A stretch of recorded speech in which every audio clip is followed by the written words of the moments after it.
but you can see a very determined Marlowe stomping her way down the street as you are heading in that direction. Oh, look here. She didn't Marlo. get arrested yet. Hi. Hi, you have the scroll? We do. We're heading over to the marshal now. There's no reason to bother. Let's just open it up and read it. Why? Surely you've realized that they're making fun of us, right? Well, I've had my doubts, but the runesmiths seem to dispel them a bit. Of course, Marlowe If you is not go aware up to that the you've marshal- met with a runesmith yet. Right. And what did he tell you? To meet the marshal? Well, the marshal made us meet the cleric, as you know, and then the cleric told us to meet the runesmith, which you don't know, and then the runesmith now is telling us to go back to the marshal. Yes, and if you go to the marshal, he's going to tell you that obviously you weren't who he thought you were. But we did everything he asked us to do. It doesn't matter. He's making fun of us. They're obviously making fun of us, and I have a feeling that's what the scroll is about. So let's open it up. Wait a second. You talked to the marshal about this already? Yeah. Why? Well, he told us that what we would need was to talk to the high priest, and the high priest was sending us back to him initially. And after I spoke with him, he said that we weren't who he thought we were if we couldn't figure out where to go. Well, I don't think we should break a seal and read what's in it. That's dishonest. But it's not his seal anymore. But it's... Business. Marlo, it's still an official seal. I mean, these are obviously notable people of this city. They're not our nobles. Commandment number 10, thou shalt be fair in all thy dealings with every race. Look, We're nobles from Arconis, but they don't treat us like we are. We're not from here, so why should we have to treat them like nobles? Because we are... Because we are Diplomats. nobles. I mean, that's kind of... We must be diplomats here. If we just break the seal, there's no way we'd ever get them on our side. They're not on our side now, they're making fun of us. Well, they're never on our side when they first meet us, but eventually, I hope they're on our side. I mean, we do... I'm gonna head on to the tavern. When you guys are done playing with the marshal, I'll be there. No, Marlo... Marlo, come with us. Yes. If he ends up telling us to go do something stupid again, we'll figure it out, but just give him one more chance, maybe. Maybe this really is the ritual. Fine. Look, okay. I that was easier, right? I agree with you, Marlo, to a degree. I don't think we should tear open the seal because I ain't breaking any laws, especially laws that I might not know about. I'm pretty sure this would be breaking a law. That said, you're right that they don't treat us like nobles, that we deserve to be, but we need to act like nobles to be deserved to be. And if I'm not being treated like one, I'm not acting like one. But you're self-perpetuating your own issue there. The issue is we're trying to help people who just want to run us in circles. True. And these people need to know what we have done, what we're capable of, and They don't our true care, authority. Radovan. We make them care. Because these guys are going to be fine in this fortress that they live in. But the second they try to leave this mountainside, they are fucked. And they don't realize that yet. And that's what we're trying to stop. We're trying to fix. Because we don't want them to be stuck in this mountain. Because what if something happens in this mountain? You know? Beecham says, and to be fair, we did kind of sort of come here looking for them to help us. So if we're helping them, it's purely a means to an end for our own selfish gains, isn't it? Maybe to you. Look, I said this last time. I said this not like 3 hours ago. These guys dwarves are very capable fighters. They're very well versed in fighting large creatures. That is something you can glean from them if you just go through their bullshit. All this is diplomatic bullshit. I have done my fair share of diplomatic bullshit, but it's all for the sake of law and order. And it needs to be done, and people, the commoners especially, need to see me doing it so they know that I'm serious. It's tedious and it's annoying, and I would rather not. And Kia, I know you fucking hate it. You and Rockhelm, right? I mean, back me up here, please. I'm backing you up. I'm nodding. Okay. Elf nods. That's what I get after 3 years knowing Fine, you. let's Elf go nods. talk to the marshal, and then we can Okay. stop by a general store so we can get the next one that we have to speak with a stepladder so they can actually look down on you while they're looking down on you. Marlo, that's a good one. I heard a story about someone not knowing how ladders work back in the day. I don't know the name of the person, but, it's funny. It's good. All right, let's go meet this marshal man. Alright, I'm gonna hang out to the back with my arms folded because I obviously don't want to be dealing with this asshole again. All right. Okay, so you head back up towards the main hall. As we're walking, I'm going to nudge Kia and I'm going to say, take point. Take what? Point. Yes. I take point. Okay. All right, so when you get there, you can see the marshal is conversing with a couple of dwarves near the steps of the main hallway.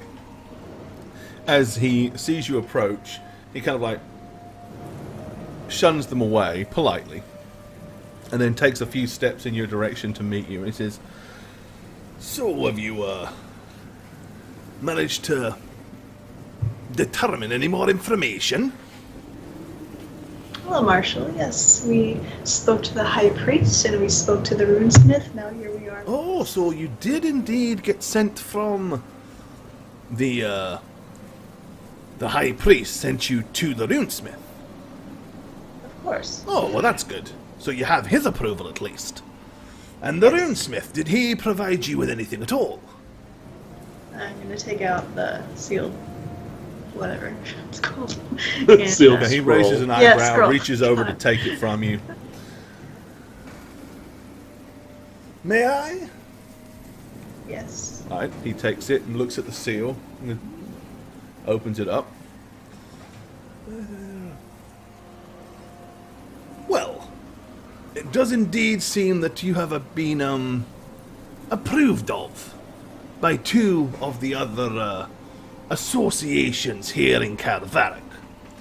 So, under those circumstances, it would appear that, as you see him kind of undo the scroll, he slides out a second piece of paper, like one was rolled within the other. With that, he takes the scroll and kind of rolls it back up. You see him pull out what appears to be a small, pouch. He flips it open, and you notice there's burning embers in it. He then takes out what appears to be a small piece of wax, places it next to the burning embers, waits about 10 seconds, and then you see him drip some of it onto the scroll again and reseals the scroll and hands it back to you. And then he takes the piece of paper and he says, "So, yes, the runesmith and the high priest approve of your appointment. So, with that information being gleaned by myself, I can go ahead and give you further instructions. So, the runesmith has done a ritual to locate the location of Rannon Strongstone. Okay. I would suggest you spend the next couple of hours providing yourselves with a good meal and sustenance for a journey. I'm going to make arrangements for a skiff and a dwarven guide to take you most of the way." Okay. Can you tell us where it is? Or is that I secret could, information? but Really? it would be more or less completely worthless information to you. Why is that? Because we don't want to know where we're going, Kia.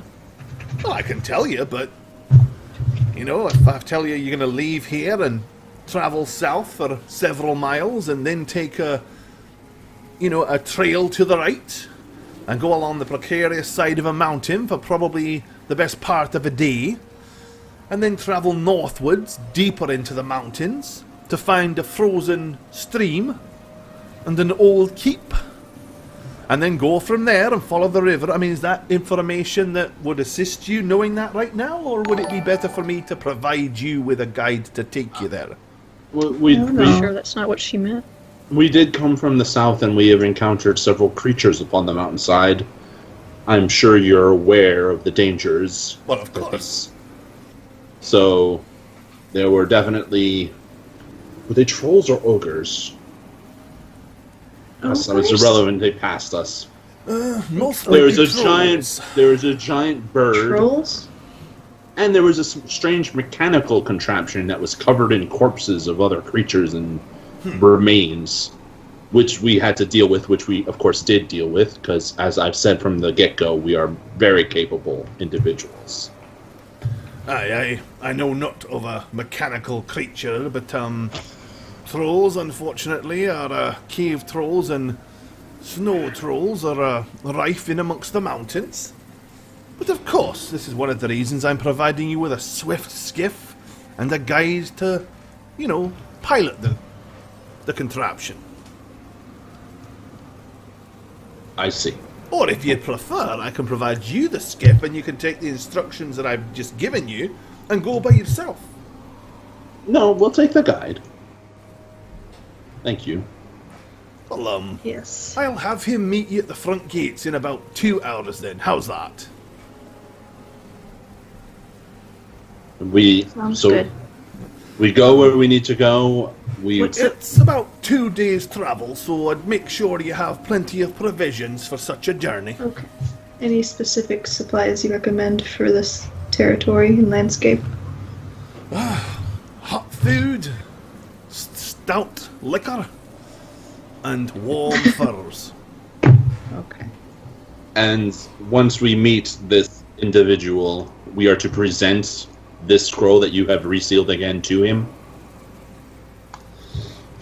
You mean the individual that you're going to apprehend? Mr. Rannon Strongstern. Pretty sure we just beat the shit out of him and bring him back, right? If necessary. The main thing is he comes back, and he comes back in one piece. Noted. Not dead or alive, right? Well, preferably not dead.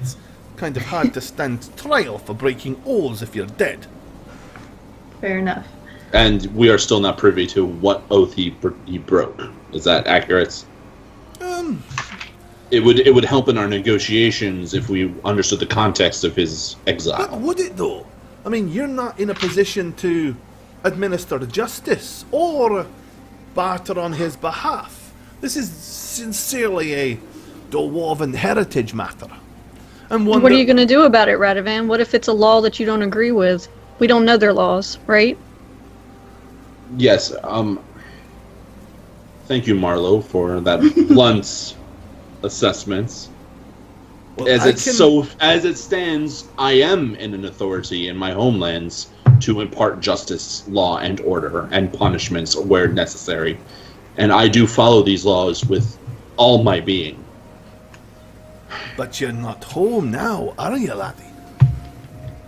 I am not, but This I would is, rather not the Dwarven betray. city. If it makes you feel any better, I can assure you that his crimes are ones that, in any civilized realm, he would be held gravely accountable for. Which means that they are crimes that are easily understood by many cultures and civilized nations. And yet you still refuse to impart what these rules You and have laws to are. understand, dwarves are very private. We take breaking oaths as a very harsh situation. Is that funny to you? No, the fact that he can't accept what you're saying is funny to me. As I said, we'd rather not give the details of this particular broken oath to strangers, but... That's fine. Just excuse my friends. We don't need to know any more information right now. We can glean it later if we must. Right, guys? Like side glance at them. I don't really care. I just want to go get this person, bring him back here, and be done with it. Fine. I'm just gonna cross my shoulders and kind of Perfect. give it like a little nod. Then we are ready. We will grab our provisions, meet the... What did you call him? A skiff? No, a And- skiff is the thing that we're going to carry the stuff on. Nope, a skiff's what we're carrying. Who's the... And a guide. What's the guide's name? Well, the guide that I'll be sending to you, I don't know as yet. Alright. He'll introduce himself, and he'll be piloting a fine dwarven skiff. Perfect. We appreciate the opportunity. Well, not at all, and I'm sure that if you do apprehend him, Barg and Ironbeard will be most appreciative. Oh, good. That's what we want the most. Very well. Let us wait a couple hours and we'll be on our way. Well, I'll bid you good day, and hopefully I'll see you in about 4 to 5 days. Sounds good. Thank you. Are we supposed to bring him to the jail when we bring him back? Oh, just bring him here to these To the steps. gates. No, bring him Alright. inside. If he give you any trouble, I'm sure that the gate guards will assist in bringing him through the streets. Okay. Alright. I'm just gonna let Kia Yeah. lead me away. I'll kind of walk away, kind of dragging both of them. Civil, guys. How am I the one that's being civil right now? Why do you think I wanted you to take point, Kia? I understand. You both have your problems. They're just with this not. adventure. They're just not at all like we have encountered on the road, which I guess makes sense. But just Right. run around bullshit. Okay. Okay. All right, let's just grab some supplies from some Well, store. Beecham gives a little kind of like a overly courteous bow to the marshal of the mountain before you leave, and he kind of like walks backwards a few steps before turning around and standing up straight and good. ushering away. Okay, so I guess we'll go buy the supplies and just wait. I hear a cat. Yeah, give me a second. Beecham is like, he said, if you'd like me to go and procure the provisions, I'm more than happy to do so. Absolutely. Thank you, Beecham. That you are too kind. Well, he makes his way off, and as you head down the main street, he peels off into what you assume he thinks is a general store as he disappears inside. As he does so, he kind of like holds the door half open and leans out and says, "I'll meet you outside the tavern. Which one, Beecham? The Delving Inn, or would you rather meet at the gates?" The Delving Inn. We'll meet you there. Very well. Outside. Okay. So he ducks back inside, leaving you guys in the streets. Okay. So yeah, you've got about an hour and a half to kill. Beecham's getting all your provisions and supplies, so... Do anything? I don't think I do. No, we're just gonna wait until that time comes so we can get on our way. I got nothing to do, so Okay. go to the tavern, get some food, maybe a drink or two. Alright. Okay. 4 drinks. Well, drink doesn't do shit for me, so I guess I'm just gonna stay out and do stretches or something. I don't know. Exercise, right? Okay. Well, Beecham catches up with you before then with a large backpack of supplies. He's got 4 like extra thick blankets. Not necessarily that you need them for traveling, but they might come in handy for sleeping or whatever. Extra warmth while your bodies are laying still. And you make your way to the front gates. Well, by the time you get there, you can see what appears to be a ginormous sled It's kind of like a cart, but instead of wheels, it has got huge, big skids on it, and it has got two ginormous mountain goats with huge woolen fur That's and awesome. big curled ram-type horns to pull it. As you Okay, arrive, sweet. the dwarf kind of looks down and smiles at you. And he says, are you the ones I'm taking to that place? Very same. The old keep. What's your name? The old keep? What did it keep before? It was an old watchtower on the old road, long since abandoned.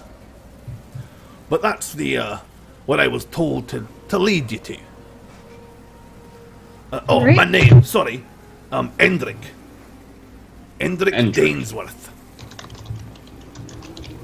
Well, nice to meet you, Endrick. My name is Radovan Rainier.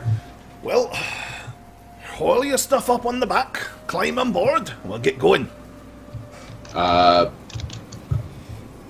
gonna very gingerly get on top of the sled because I've never seen one before. All right. Oh, And I'm thanks. just gonna For the not once a you're big inside, I mean, it's really pretty much like the back of a wagon. Just visualize a wagon with no wheels and sled runners instead, and that's it. one. There you go. Which would make a lot of sense, considering that you wouldn't get very far with wheels in this terrain anyway. So, You know, Beecham, it has just dawned on me that we have spent many times, many days, weeks, months even, with the people who live in snow-covered fields, and this is the first time this has been presented or even offered to us when we were asking for wagons. well, it would probably be fairly safe to assume that the lowlanders, if you recall, that live in wattle and daub houses with straw roofs and things like that, are probably a little bit more primitive than these industrious and skilled labourer dwarves. This is exactly what an alliance with these people would do, Marlowe and Kia. would present this to them, making life easier. I mean, we could travel. You know those things that leapt out of the ground and killed the horse. If we had this, we probably could have gotten away. Just How do we convince them that of anything, though? They're so well off here. Since when have we ever taken the easy way? What do you gain from taking the easy way? no, just it makes life easier, and it shows what can be if these communities interact with each other and actually have a relationship. Right? Still There hate must it up be here. something that- I'm sorry. I loathe it up here. Not just in this frozen world, not this mountain. Just Just all of it. all of it. I miss our Let anybody know that. I miss home. I even miss Rockhelm and that snooty asshole noble who replaced us. Ugh. I could do with Home. That makes sense to me. That world. I'm sorry. I'm gonna shut up now. Just the laws and the rules, it all makes sense over there. that. You didn't shut up. It's hard not being home. It's been a while, hasn't it, Marlo? It's been a long while for Yeah. Marlowe. Alrighty. Do you want to go back? Hendrik, sorry, lead the way. We'll get on our. And what's his name again? Hendrik? Hendrik. Endrick. Hendrik. Okay. I Alright, know. so he spurs on the skiff with a prompt, whoosh, yeah! And the huge goats, and off they go. They don't travel as fluidly as horses, but they are way more sturdy and way more capable in this terrain. So you start heading down the winding trail and the winding path. You kind of travel underneath that frozen archway that only, a day ago you were all like, I don't know about this, not sure I want to travel through this thing. But he doesn't seem to have any apprehension about doing so whatsoever. Okay, he travels all day. You are, zooming along the sides of the mountains. swiftly and sturdily. There are times when he's getting dangerously close to the edge, and you're kind of feeling a little bit apprehensive. But at no point do the goats or rams or whatever these things are seem to falter. And he travels on all the way through into the night. Okay. Once it gets too dark to visibly see, he kind of finds a place to stop, and then climbs down, goes to the back, pulls a couple of huge feeding bags out, puts them over the rams' heads, and then begins to erect what appears to be kind of like a little bit of a lean-to to partially cover the rams themselves. And the actual skiff is not covered. No, it is covered. As I said, it's like a wagon. It is a covered wagon. It's like a covered wagon. Okay. Yep. Like a wooden roof and wooden sides with windows. Like, can we sleep in there? Like, Absolutely, yeah. uncomfortably? You totally can sleep in there. Let's do that. For sure. All right. Before we do, I'm going to go to the dwarf and say, Sir Dainsworth. I'm certainly not a sir. You can just call me Endrick. This is an ongoing thing with you guys. How frequently do you and your kin leave the mountains, leave your city above grounds, like utilizing these roads? Not very often. Okay. No need. We're almost entirely self-sufficient. And do you have, I assume, other exits through the mountain underneath, correct? I couldn't tell you that. You're outsiders. All you need to know is there's one gate in and one gate out. Right, of course. But and I'm just... dwarves are not stupid. That is readily apparent, considering Just this. like everybody else is. He says, well, let's get a few hours, Kip, and we'll be off again bright and early. I got things to do. Alright. I'm gonna go to sleep. Well, he climbs in the back here to sleep with you. He obviously has no intentions of creating any kind of watch or whatever. Yeah, I think we're gonna do that. I'm going to sleep. I'll just stay up for 4 hours. So I can at least watch during the darkest part of the night. All right. You're gonna watch us while we sleep, Kia? I'm gonna just watch you, Radovan. Watch him breathing in. Hell no, and Hammer. out, And just like... out. Ooh, yummy. All right. Yeah, nothing bad happens during the night at all. It's cold, but the extra blankets that Beecham provided definitely helped. Beecham has got ample food and, liquid for everybody, so no need for anyone to go hungry. And the following morning, probably no more than 6 hours later, the dwarf is up and getting the goats ready to continue. Obviously, if you want to sleep longer, you can. No, I'm going to. The other advantage of the skiff is it doesn't ride up and down anywhere near with the bumps like a wagon does. It's smooth, so you can actually sleep a lot easier. All right, late that afternoon, you arrive. Go ahead. Oh, Thought we lost you for a second there, Jane. All right. The skiff pulls into what appears to be like a raised up hillock. And you can see as you're riding up the hill towards it, the remnants of an old stone circular tower. The tower has long since fallen, however, and the walls themselves are probably no more than about 10 to 15 feet tall. The rest of it is just rubble and ruin all the way around it. Alright, so I can probably move you guys onto that map as well so you can see what I'm talking about. There you go. yes, please. Ooh. Okay.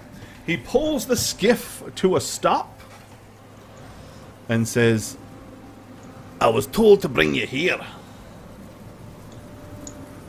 Perfect. Thank you.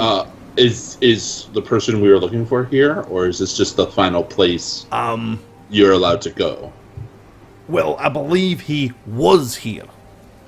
I see. The runesmith apparently gleamed that this was some of his possessions or belongings, or there's some form of magical residue of his presence here. And Should we be scared of this man? After all, he is an oathbreaker, so he cannot be trusted. And Is he strong? it's a well, dwarf. I mean, yes, he's a dwarf, but he's a capable combatant, if that's what you're asking. Quite a Is he- nasty individual. Is he magical? Magical. Like the priest, you mean, or a runesmith? No. Much more of a practical man. Well, good. I don't want to be beating on no pansy. Wait, excuse me? I want to know that he's worth fighting. The last instructions I was given by Lord Marshal Skalfmere was to inform you to look to the frozen river and follow it. Okay. And the frozen river, I assume, is that way. I'm just going to point past the keep. Yeah, like the old. absolutely. And he Okay. says, I'm not entirely sure why he wanted me to bring you here first, but that was my instruction. Will you be waiting here, or Oh no, I'm going back. how do we get back? Walk? I'll just walk back the way we came. We were inside a covered wagon the entire You didn't pay time. attention to the journey. Well, we did a little. I did, Radovan. Don't worry. It just would be so much more convenient to have Well, you and Here's the other thing. I can assure you that Rannan Strongstorm will know the way back. He's If not you going to can want make to him- come Although back. you did just say don't trust him because he's an oathbreaker, but I jest now. I get it. But I'm Okay. sure, as from what I've told, you've boasted several times that y'all are very capable. So perhaps you're capable of making him tell you the way back. Touche. And I'm gonna hop off. Take out my shields, cast magic vestment on myself. Beecham grabs all the belongings and steps out the side. Okay. I'll cast mage armor on myself too. Alrighty. Well, thank you for the journey. You're welcome. I got paid handsomely to bring you here, so no need to thank me too much. Alright. Yeah, you coming? Oh, I didn't realize this. Oh yeah. I'll start heading towards the Oh. old keep. With that, he kind of takes the skiff and drives it once completely around the car, or around the thing, and then out the other side, up onto the bridge, or up onto the ridge, and then kind of disappears from the top direction as he kind of like heads down and away and out the other side. He kind of like waves and says, "Good luck!" I feel like we were just abandoned here. Oh. You're with me. You got food aplenty, even if it is bland and unappetizing. Let's go find out what's in this keep. Looks like Is that a thing? Is that a person? All right. So once you get close to the keep, inside, obviously there's no roof, but inside it appears that at some point somebody has made kind of like a wooden makeshift lean-to up against the left wall. There are rags and old bits of cloth laying underneath it, like it would have been some form of bedding. You can see that at one point some stones were circled in a ring to light a fire here. Okay. So it looks like somebody has tried to make this some form of home or camp or something of a fairly recent time. Okay. How do we know this guy's even still here? Doesn't look like he's here at all. I kind of like shake some of the wood pieces to see if there's anything underneath it. All right. You just kind of shake some of the wood, and no, it just. So, do you think that they just brought us out here and left us to die? Do you think we're gonna die out here? We are more than capable, Marlowe. Well, I absolutely don't think we're going to die out here, but that doesn't mean that they don't think that. It's true. Why would they go to such lengths, though, to bring us here? I don't know. When they could have just hurled us from the top of the walls and been done with it. Because it's funnier. I don't know. I don't pretend to understand what people in this part of the world think. Marlo, dwarves don't have that kind of sense of humor, you know? Beecham, I mean, they're I not- don't know. They definitely found something amusing that we weren't included in on. I know, but I've never seen them pull practical jokes or lengthy torture. I mean, when roused, they're deadly and efficient. They're slow to trust, for sure, but... But you're judging them based on them being dwarves, Radavan. I'm judging based on the dwarves that I have met. These I mean, are not the dwarves you've met. Kia has fireballed one of them point blank, and they forgave her.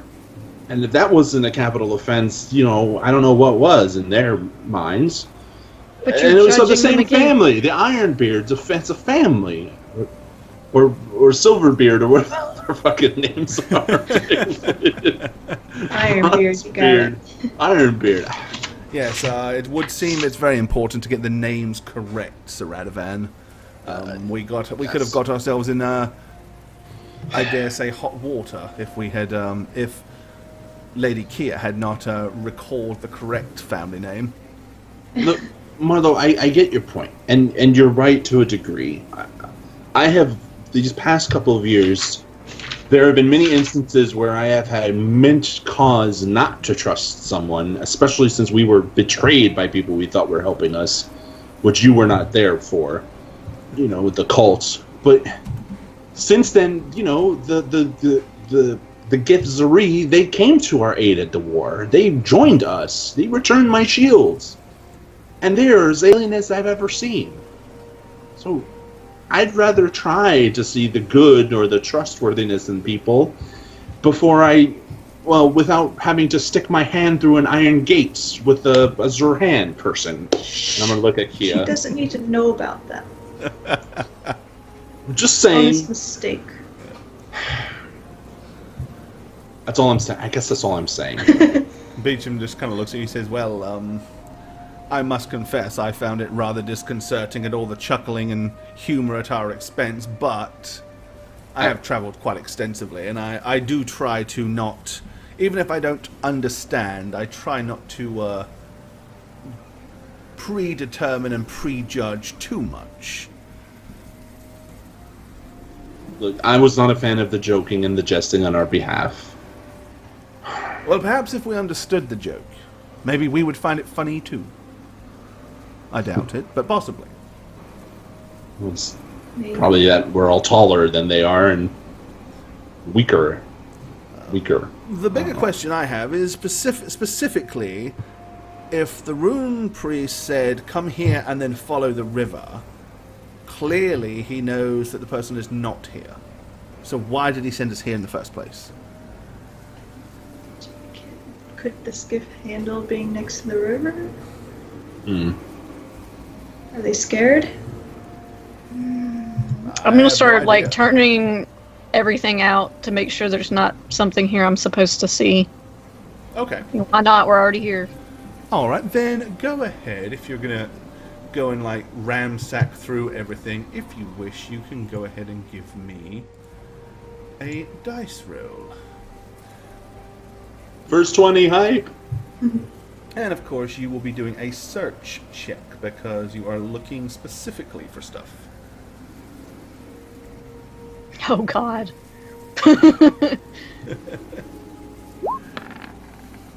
Okay. Frustrated, you just throw things around and kick stuff over, and yep, nothing here. Let's just move on. Type mentality. I'm gonna, while she's doing that, I'm gonna be letting Cal out to sniff some of the, if there's leftover clothes or anything around, I'll have him sniff it to kind of get a scent for the guy. Alrighty.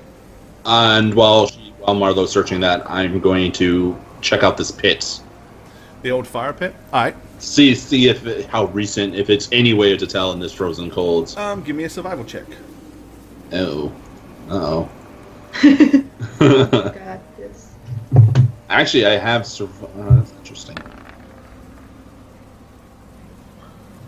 It's a 20. Natural 20!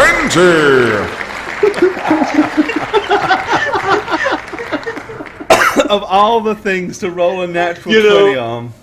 You know, was it Hammer or someone in chat said you always roll 20s at the most worthless chance? I know. Like the stuff that I'm makes looking no- into the fire pit. Yeah.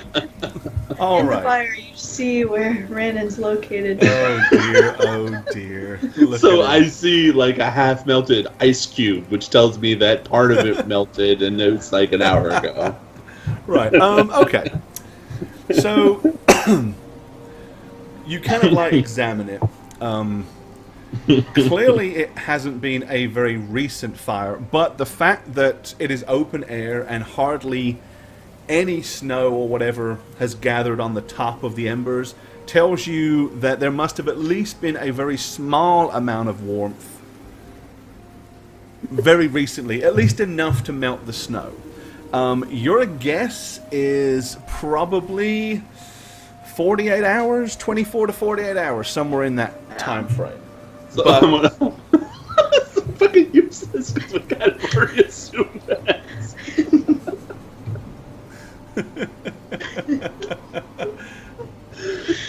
Okay, Shagget. I'm fucking useless. Like, I was so well done, Gord, like describing what my survival.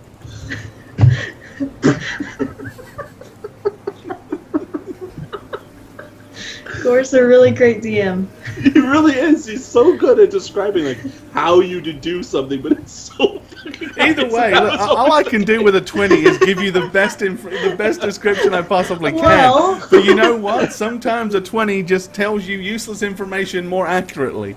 It can't create scenarios that don't exist. But I mean, you do feel like it's at least probably a good 48 hours, but probably not The much longer embers than and the that. snow. So I'm gonna say, well, the snow melted and it didn't snow in the past couple of days, so it's been about 2 days. Oh, very smart, Radovan. So, Radovan. I've lit my fair share of fires back in my day. Beecham looks at you and he says, I suppose that would make sense because he would have only been able to scry where he was before we left. Yes, and it took us 2 days to get here. So Right. that makes perfect sense. He says, so, if we assume that to be the truth, then I suppose he just sent us to the most local place that he knew, and then he said, that's follow the fair. river. Did he know that this guy would be going up the river? I don't know. Or is it just a guess? At that, What I'm does gonna. a runesmith do? Obviously, it's some sort of magic. Well, I mean, if it was some kind of, that's obviously some kind of scrying spell that he used. So if he cast it, ascertained the location, maybe when he cast it, he saw footprints that were leading towards the frozen lake. I mean, you know. That could be feasible, I suppose. Or perhaps he saw him leaving here, heading in that direction. Who knows? Well, that make. Good job, Beecham. And then I'm just gonna like walk behind this and kind of shake my head, look towards the frozen lake. Okay. So yeah, kind of looking down the hillside, you can actually see where there is like a small frozen river that kind of like traverses along slowly down the hillside. Okay. I'm gonna just see. Probably might not worth much, but if Cal could like sniff out any certain direction that's stronger than another, just to make sure. Not with 48 Okay. hours of passing out in the outside, no.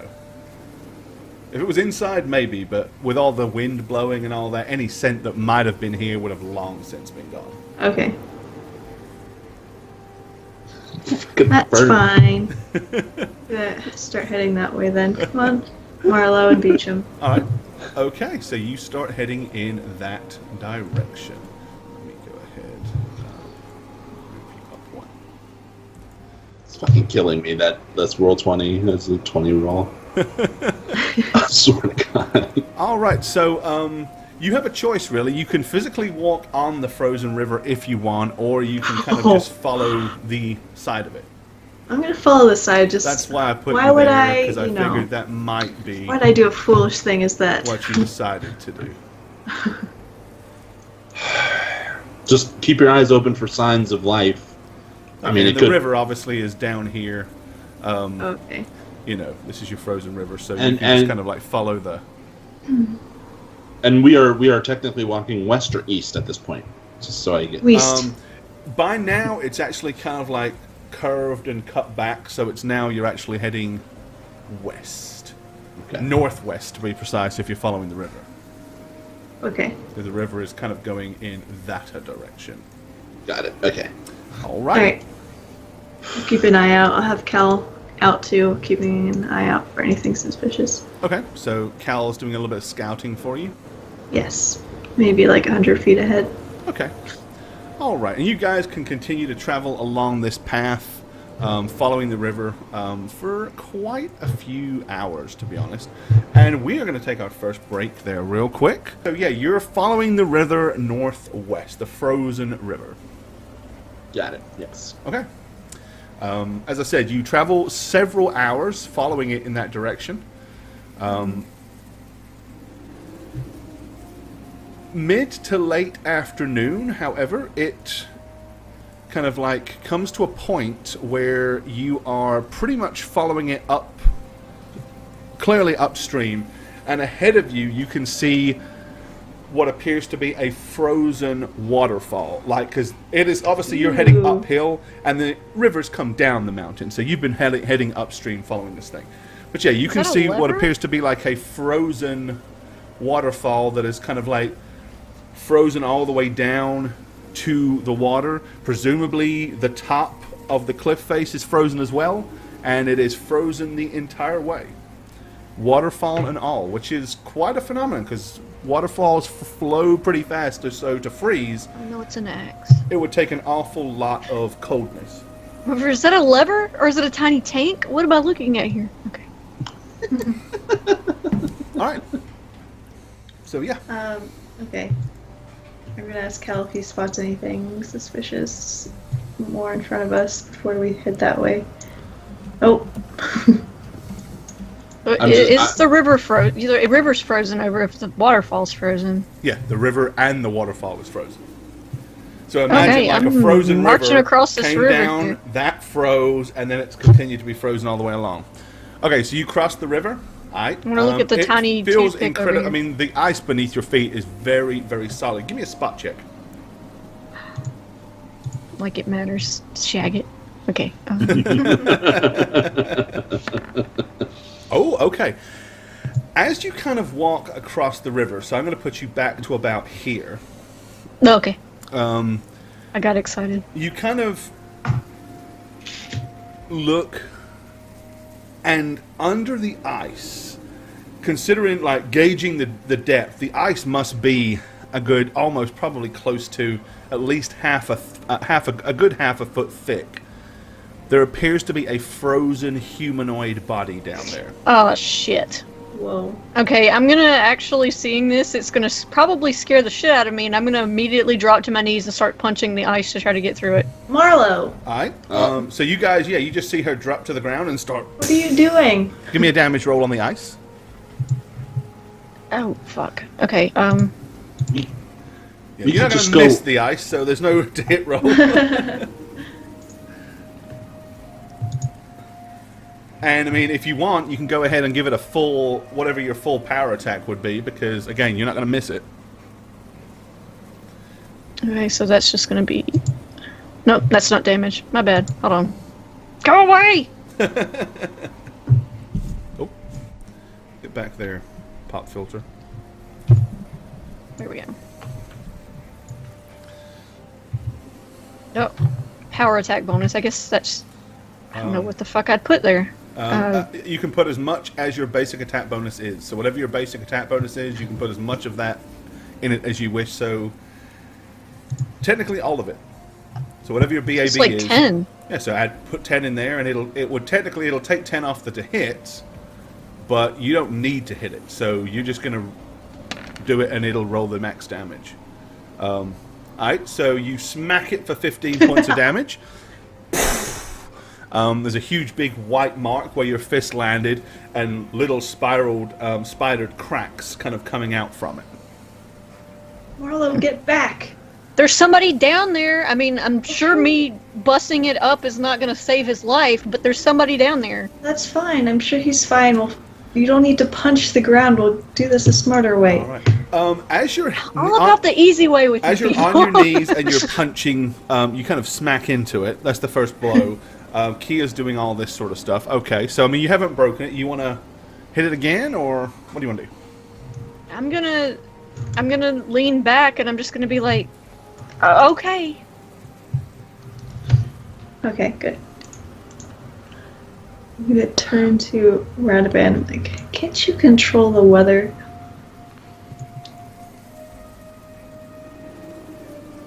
Yes, although I didn't think to prepare that one. Oh. Don't waste spell slots. I apprehending someone, I thought differently about what Cuthbert could grant me for the day, and wasn't that. Yeah. Well, I mean, if this is him, I'm not gonna need a lot of help apprehending him. I'm just saying. So I'm gonna approach and like look down to the hole that Marlo made with her punch. Okay. Try to get like a sense of what kind of humanoid figure this is. Is it a dwarf? Is it a? Can you tell? Is it an elf? Should have been cast. Okay. So you go over and try to examine it. Heal check. It's hard. Well, it's hard to kind of see what it is because with the water, with the ice being half a foot thick, it's kind of like looking at something through frosted glass. Okay. You could guesstimate that it's probably a little bit too tall to have been a dwarf, though. Well, shit. So I'm gonna get up and start like looking around at the scene to see if I notice anything else, any other shapes in the ice as I move over here. Okay. All right. So you kind of head up over to it. Give me a spot check. I should roll another natural 20. Yeah. And You see nothing. All right. Okay. You see two things. One, like right here, appears to be like an axe that's embedded on the edge of the river, but only just on the edge, and the handle is kind of like reaching out over the river. The waterfall itself, there's actually what appears to be like a much thinner part to it near the center. Like somebody at some point broke through the ice here on the waterfall, but since then it has kind of like slowly reaccumulated and sealed back up. But it's definitely a lot thinner than. So I'm gonna say, Marlo, there used to be an entrance in that frozen waterfall. Look, Oh yeah. look, you can barely see it, but it looks less foggy. And When I and walk up hearing him say that, I'm just gonna charge at the waterfall and punch the shit out of the thin All part. right. and well, as she does that, I'm gonna go over and try Okay. to remove the weapon. All right. So before you both do that, so Okay. let me put you back where you were. You guys are having that discussion at this moment in time. It's less foggy. Let me see. What was I looking for here? Oh, here we go. Oh, hang on. There we go.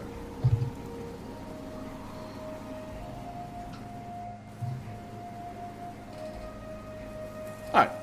So, where you guys are standing, Kia's over here, Beecham is still further down. Suddenly, the ice where you're standing instantly melts. Like, poof, it just melts immediately. Holy shit. You may, as that happens, shards of ice blast out of the water beneath you. You may make a dex save, so a reflex save, if you wish, to try to... Oh, fuck. 26 for Marlo, okay. And a 9 for Renovan. All right. So literally, if you could imagine, the water, the frozen ice beneath your feet doesn't crack, doesn't break. It just turns instantly to water. And it is a... Now, Marlo, what is your... How far can you jump? Oh, God. Is it going to tell me that? I don't know if you've got anything... if you have a special ability or whatever that kind of gives you a jump ability or something like that, or... Not that I know of, but I mean, I have jump it's skill. It's just falling distance that you have, right? Not leap. Okay. All right. Well, it covers... I mean, I got a pretty high jump skill. Yeah. So it's 20 feet. So basically, about where Marlo is, all these 4 squares here in a radius of 20 feet turns immediately to water. So... As that happens and the ice shards blast up, Marlo, you're able to kind of throw your body to the left. You're not escaping the water, but you do escape the bulk of the blast coming up. For an AoE attack, if you save, you take no damage, right? Right. Okay, so you don't take any damage. Radavan. Yeah. You are going to take 6 points of bludgeoning damage from the ice shards as they blast out. Yeah. That's Okay. really not the problem for you, is it? No. What armor are you currently wearing? It's studded leather. Okay, so you possibly can swim. So yeah. No. Not that you have had to make one of these rolls for a long time, but give me a swim check, Rado. Man, I just want you guys to know that I used to be at like a minus 15 on this thing. And now he's only at like a minus whatever. No. Oh my god. Okay, Radavan just goes and begins to sink down into the water. Oh, not again. So, yep, he's going down. Radavan in the water. Yeah. This round, you are taking 7 points of damage. Not Is because it, is it, yeah, is it non-lethal or is it... 7 points of damage right now. What would it make a difference? Because one's nicer sounding? It's 7 points of damage. Fine. Basically, it is 7 points of frost damage. If you have resistance to frost... Makes sense. That makes sense. But for all intensive purposes... Okay, and Radavan disappears below the edge of the water. So, these top 4 squares here are pretty much water now, not ice. Let me see if I can make that more visible for you guys. I'm sure I can. Let me see. Water. How deep is this water? I mean, I know I'm going down. It's just... Said it was... Sorry, Well, the ice was only 1.5 feet, so it's at least... No, the ice was only half a foot thick. Oh. But it's obviously well over 6 feet, right? Well, yeah, because whoever's under the water... Or under the ice. There you go. There's your water pool. Alright. So, yeah, Marlo, you're in the water. You need to make a swim check as well.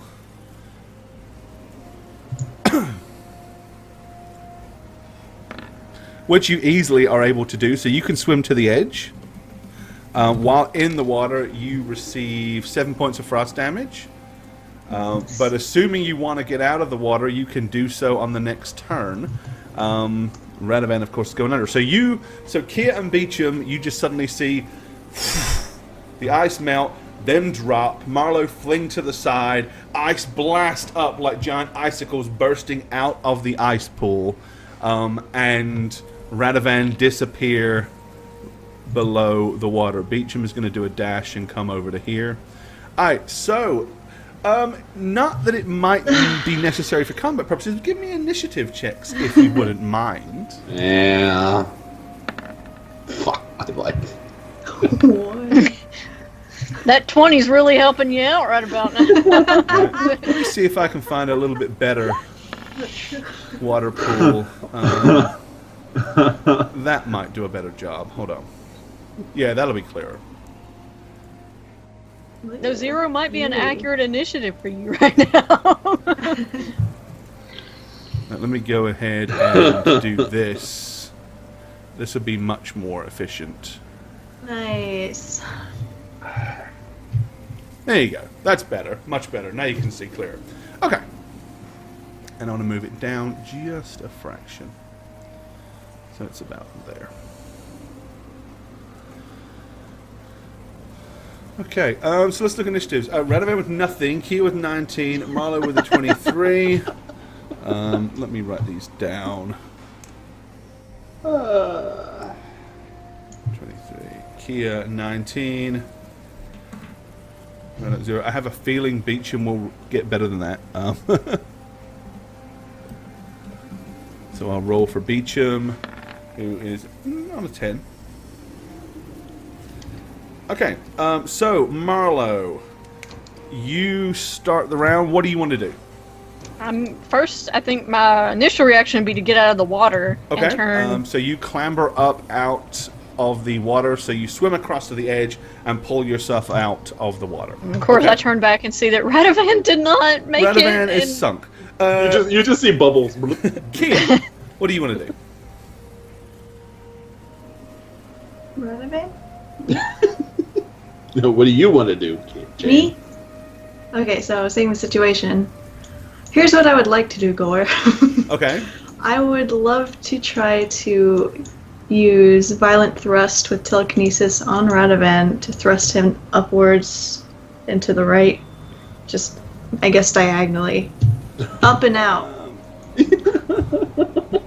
If that's at all possible. I don't know. Let me see. So, telekinesis spell.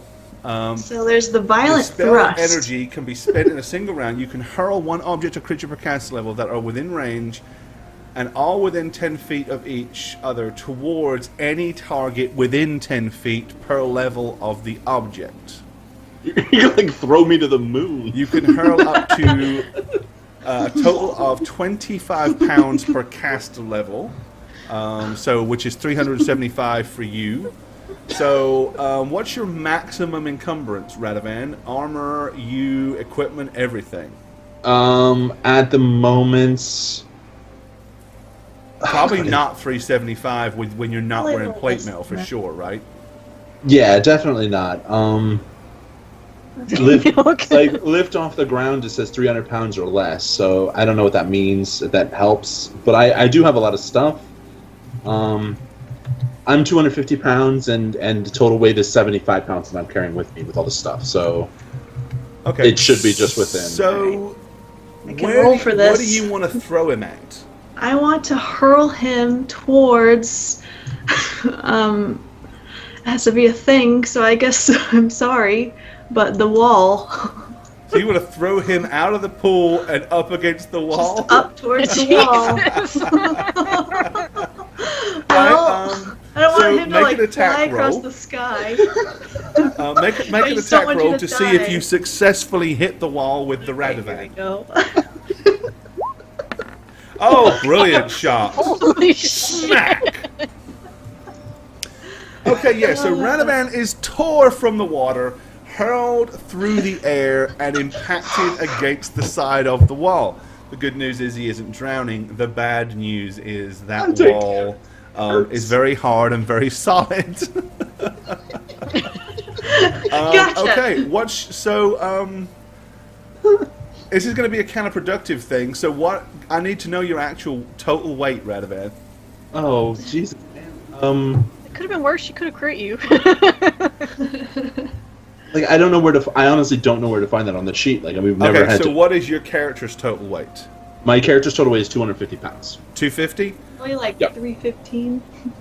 So all my equipment is 75 pounds, so that's 325. Which is as much as Kia can throw. Ah, Yes. Kia? All right. Radovan takes a When do you- d6 point of impact damage.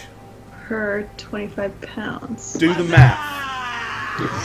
All right, that's Oh my 13d6. God. Wait, fuck.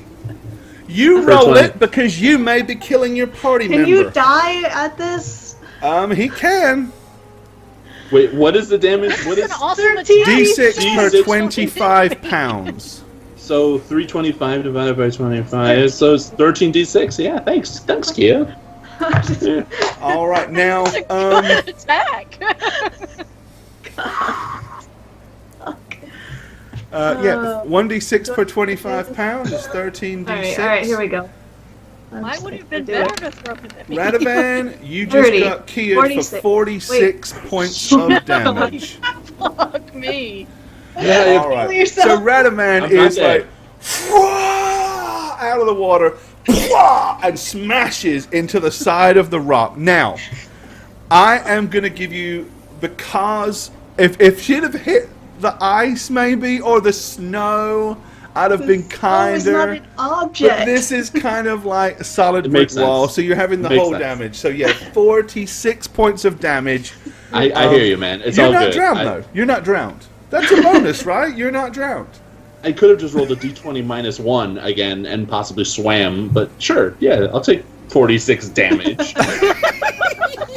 Instead, That was I'd my rather reaction, I'd rather right? take I was 46 like, damage "No, than a Radovan!" d20 minus 1 All right. swim check. So yeah, as there's a huge like whoosh, water flies everywhere as Radovan comes out of the water with the force of a hurricane, smash against the side of the wall, and is like just clumps down. Beecham's like, bloody hell!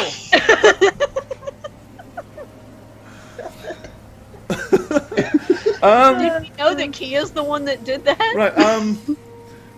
Well, it really depends. I mean, you guys can see Kia casting and thrusting in that direction. I'm probably It's- also yelling, Radovan!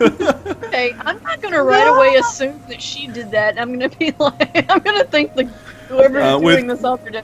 With him standing right there. Okay, so Beecham, seeing what happens, he runs to the edge of the ice and then stops, like as an afterthought, he remembered what happened to the ice, and he's Yeah, like, I'd probably shout, "Stay we back!" need to get to him. Right. It's my turn. It is Radovan's turn. He is alive, so he does Thank actually God. get a turn. Jeez, So- I'm so sorry. So you're just gonna see Radovan start crawling this way, I hurl him towards coughing us. up blood. Of course, he's coughing up blood, but he's getting away from the ice for sure. And he's just like he's gonna use his move action to crawl Okay. and then slump against the wall and not move. But he's blood not pouring dead. from his nose. His head's all I'm not scuffed doing a up. concentration check to cast a spell, so I'm just waiting a turn to. Yeah, you're definitely probably too completely stunned, concussed, and bewildered to even think about casting a spell. Wow. Alright. Meanwhile, that happened. Okay, the water goes and sucks in on itself. Oh my god. Holy shit! Radovan, I'm going to assume you're not really paying attention to this because you're concussed. I'm seeing like triple right now. So And Whoa. what kind of looks like a frozen woman Cordelia. appears. Let me go ahead and show you what it looks like, because I got that picture and stuff, you know.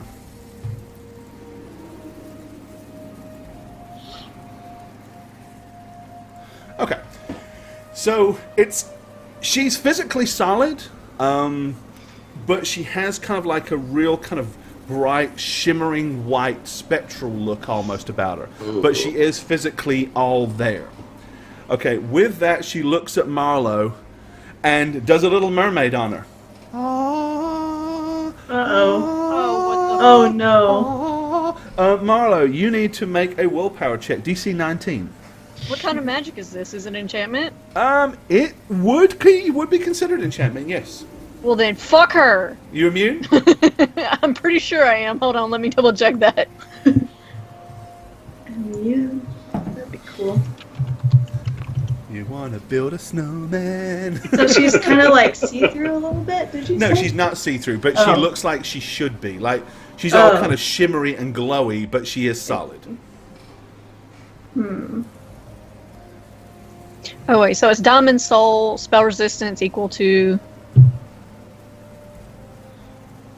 This isn't a spell. Oh wait, that doesn't say enchantment. That I says... don't think it... If That's you're just thinking, spell, period. Yeah, Hold if on. you're thinking Diamond Soul, I don't think it does. Is she like floating? I thought there was Or something standing else on that the was ice? about She's enchantment. standing on the ice. The ice has replaced itself where she was. And she kind of just came out from the water. No, it's like more like she was the water. It like formed Oh. to her. Interesting.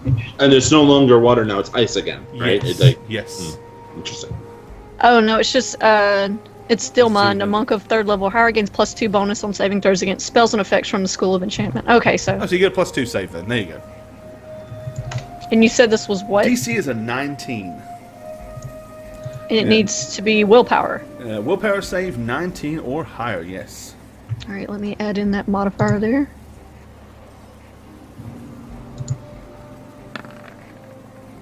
Shit. 15. Okay. You attempt to resist, but fail to do so. You feel completely compelled to go over to this lady because it seems like the right thing to do.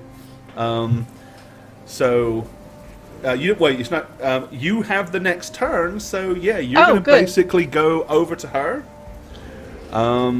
Kia, what do you want to do? You see Marlowe walk right up to her.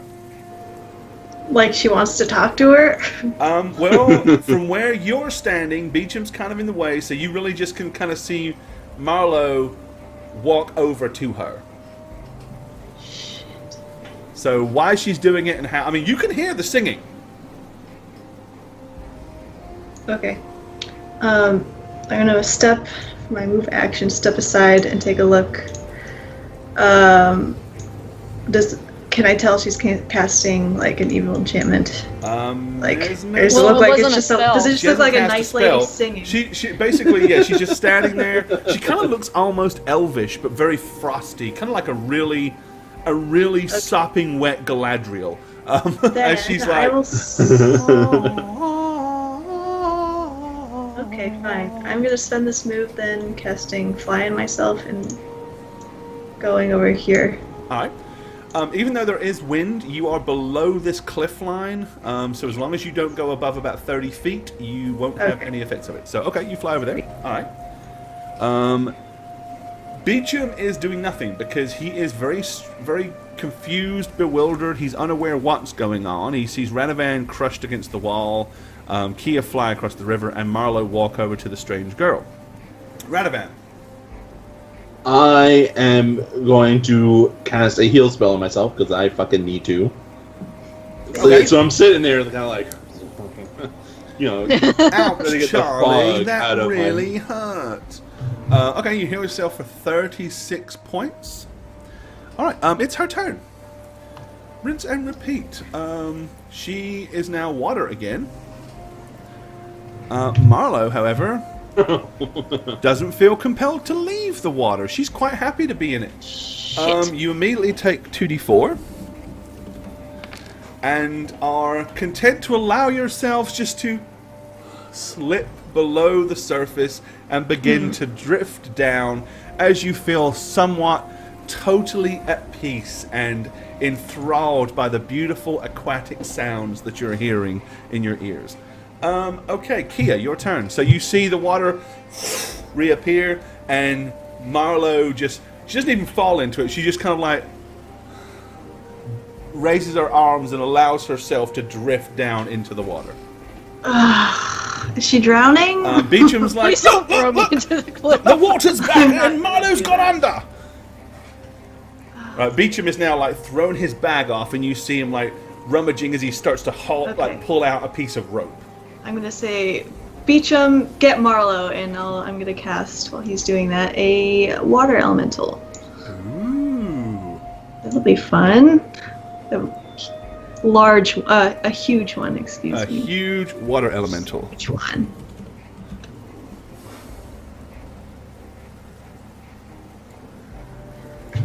And these guys. Where do you want your huge water elemental? In the Oh, water? just right in the water. In the water, right? Yeah, water elementals gain a +1 bonus on attack and damage if both it and its opponents are touching water. Okay. Ooh. Right. So the water elemental is in the drink. Sweet. Okay. Where are we at? Okay. Beecham. Yeah, he's getting his rope. So Radovan. So I'm gonna get up, seeing a water elemental in the water. I probably don't quite see the woman that appeared, right? Not No, really. You I mean, can't I see sort her of at all. did. She's not physically present. Right, and I was like too dazed and fucked up. Yeah. But I am wet and cold, so I'm gonna cast resist energy on myself Alrighty. to avoid That frost will stop you damage. from catching a chill and having frostbite for sure. All right. I'm gonna get up and I'm gonna be like, "What's going on?" Marlowe, have another 2d4 points of damage, which is 8.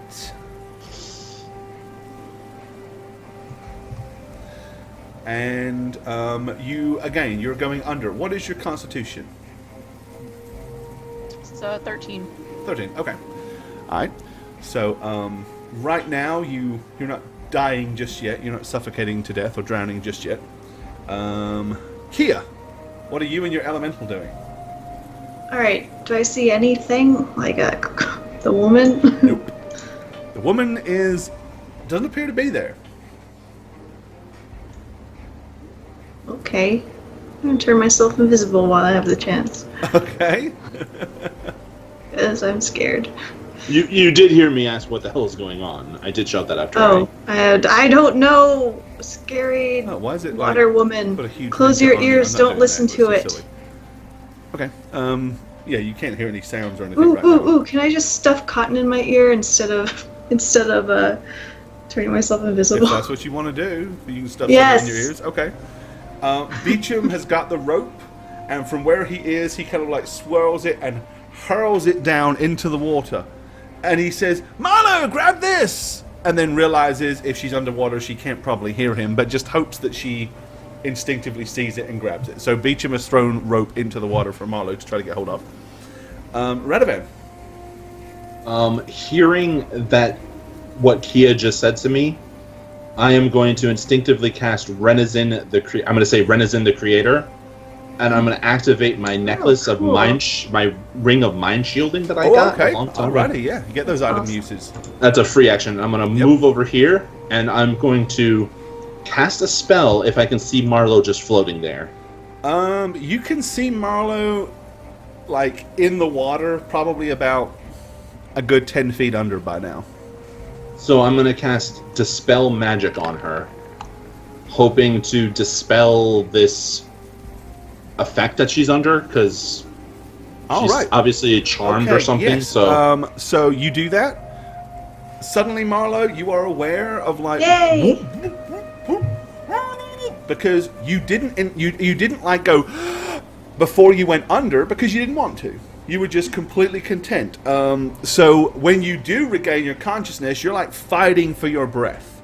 You kind of like realize where you are. You can tell the difference between up and down because like the ground is the river is probably only about another 3 or 4 feet below you, the river bed. So you know that the other way is up. What would you like to do? Because it is your turn next. Oh, actually, you take 2d4 more damage first, though. 3 more. Okay. So yeah, you're aware that you're underwater. Now, you're also aware that there's a huge, big water elemental in the water with you, and you have no clue where it came from or how it got there because you were like you were enchanted at that time. I would probably try to abundant step Okay, where'd you want to abundance step to? The wall. back over here. At 325 pounds worth of damage, right? Okay, so yeah, you're like, and reappear. As you get out there and emerge on dry land, frozen, because I mean it is frigging cold and you've just been in like serious sub-zero water. You can see Beecham saying, "Grab the rope, Marlo! Grab the rope!" And he has the rope is dangling in the water. Okay, Kia, what do you want to do now? He's crying. Kia, you can hear this. Grab the rope, Marlo! Grab the rope! Because your ears are stuffed with cotton or whatever you've jammed in there. Well, but I still don't see anything in the water, so I guess I see that Marlo's moved out, so I guess I'll have the water elemental begin a vortex of create a whirlpool in there. All right. I don't know if it's gonna like do anything to this creature. What does it say? Save me pulling it It up. can transform itself into a whirlpool once every 10 minutes, provided it is underwater, and remain in that form for up to 1 round for every 2 hit dice it has. Can move through water. Let's see. It's 5 feet wide, up to 30 feet long. What does it do? Creatures, 1 or more size categories smaller might take damage when caught in the vortex and be swept up by it. Must succeed on a reflex save. Has to succeed on a second reflex save too, or be picked up and held suspended in the powerful currents, taking damage each round. Okay. So, Damn. trying to How see much if like damage? maybe the damage. Let's see. Gosh, there's so much to this. Now you know how I feel with some of my I know. novel of text Where about is the damage? Yeah, does it say like so much d6 per size or whatever, or? It should say that. Let me just do a find. Is that a motorcycle or one of your cats? A motorcycle. Vortex, oh, there it is. 2d8. Sorry. I didn't know that was going to do that. That wasn't a cat. Save DC 25 damage. And how much 2d8. damage? 2d8 per round. Alright, roll the 2d8. It can't save.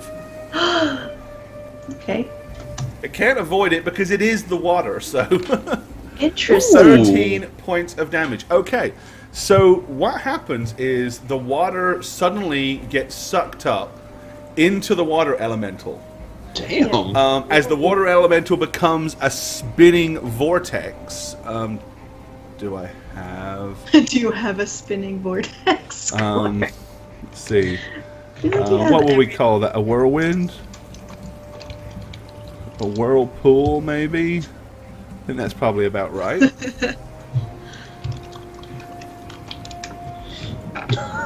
Oh, look, it's got a crappy name. Get rid of that, losers. What buttholes create things? There we go. Oh, you could just have Jane spin the water elemental around really quickly with her mouth. Okay. Just for like a So minute. what happens is, and I'm going to move this to the front so they can be seen. All right. So the water elemental turns into like a flying vortex of water. The water pool is sucked into it. The ice reforms, and as the water is sucked into it, it rebuilds itself into the shape of this woman. And she is like in the middle of it going, ah! Screaming as she's being buttered around and thrown from side to side of the elemental. So you're just gonna hear Radovan say, "What the fuck is that?" So what? Is that what threw me against the wall? All right, No, that was me, sorry. Beecham now is like pulling on his rope because his rope is now down through the ice. Like the ice is now like secured over his rope. So he's like tugging on it. It's not going anywhere. Radovan, yeah, what do you want to do? I'm just looking kind of amazed at this spectacle that I had no idea was happening. So I'm clearly going to back up. Okay. And I'm going to ready my weapon and shield and kind of go like, whatever it's doing, it's working. You know, just kind of wait. I'm Alrighty. holding my action. Marlo, what do you want to do? Freeze to death. Right? Yeah, you're pretty teeth chattery at this point. I probably am going to stumble forward and grab Beecham and pull him backwards because I don't really know exactly what's going on right well, he now. kind of like but I lets don't. go of the rope and spins around like instinctively reaching for his rapier, and then when he not realizes it's again. you, he's like, ah! And he looks back at the Get water. back. I thought you were in there. It's a monk thing. You wouldn't understand. It's like, just okay, go so back. yeah, he Don't- pulls don't back. get near her. Kia, Yeah. do you want to do anything, or Kia, as a human being, is gonna go back the hell up, okay? and I'm gonna have the vortex continue to swirl. Can she make a save now since she's Yes, now she can make Okay. a save, say 25? and her reflex save is 25 ref. 10, so she gets a 28. She saves. Damn it! All right, So she gets out of it, right? I believe so. Second reflex save for me picked up. Yeah. You still take the damage though, but you succeed. Yeah, but she gets out. So roll the 2d8. Yeah. Right, she takes 5 points of damage, and then she like breaks out of the side of the vortex and is over there on the edge. Okay. Now can I do something real quick? You Let's move, get- but you can. You didn't act. Technically, you have to kind of. You should I have said haven't- that you were what? readying an action, but I'm I c- not a stickler Oh. for common sense stuff. I mean, you barely moved, so what do you want to do? I was gonna lightning bolt. What are you gonna lightning bolt? Because I would argue you can't see her because she was thrown the other side of that massive okay. vortex. She was thrown Yeah. out of the other side. I'll wait till my next. So you can totally lightning bolt the vortex if your goal is to think that you want to hit her in there. That would be fine. But in hindsight, what you will actually be doing is No, it's okay. lightning I'll bolting wait. your elemental. Okay. I should have called it. All right, Radavern, what do you want to do?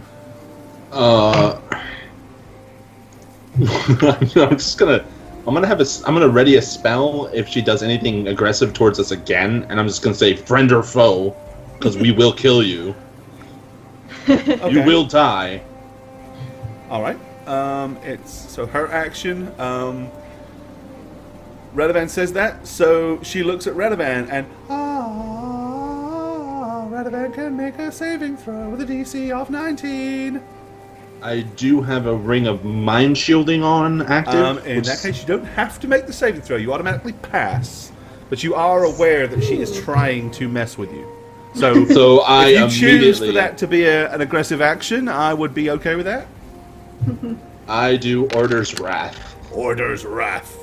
You channel the power of law to smite your enemies.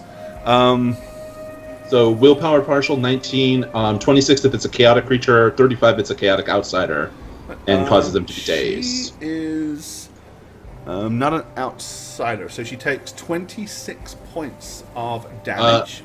Willpower partial, so she can save. And yeah, so let's go ahead and make that slate R1D20 plus her willpower save is 9. Aw. And Okay. what was your So DC for the... It's 13? 19, so she Okay, takes so 13. she does save. So she takes half then. So she takes 13 points of damage. Okay. Bitch. Alrighty. Next round. Marlo, what do you want to do? I'm gonna cover my ears, hearing her, seeing her try to do that to Radovan, and I'm gonna tell Beecham to do the same. Alright.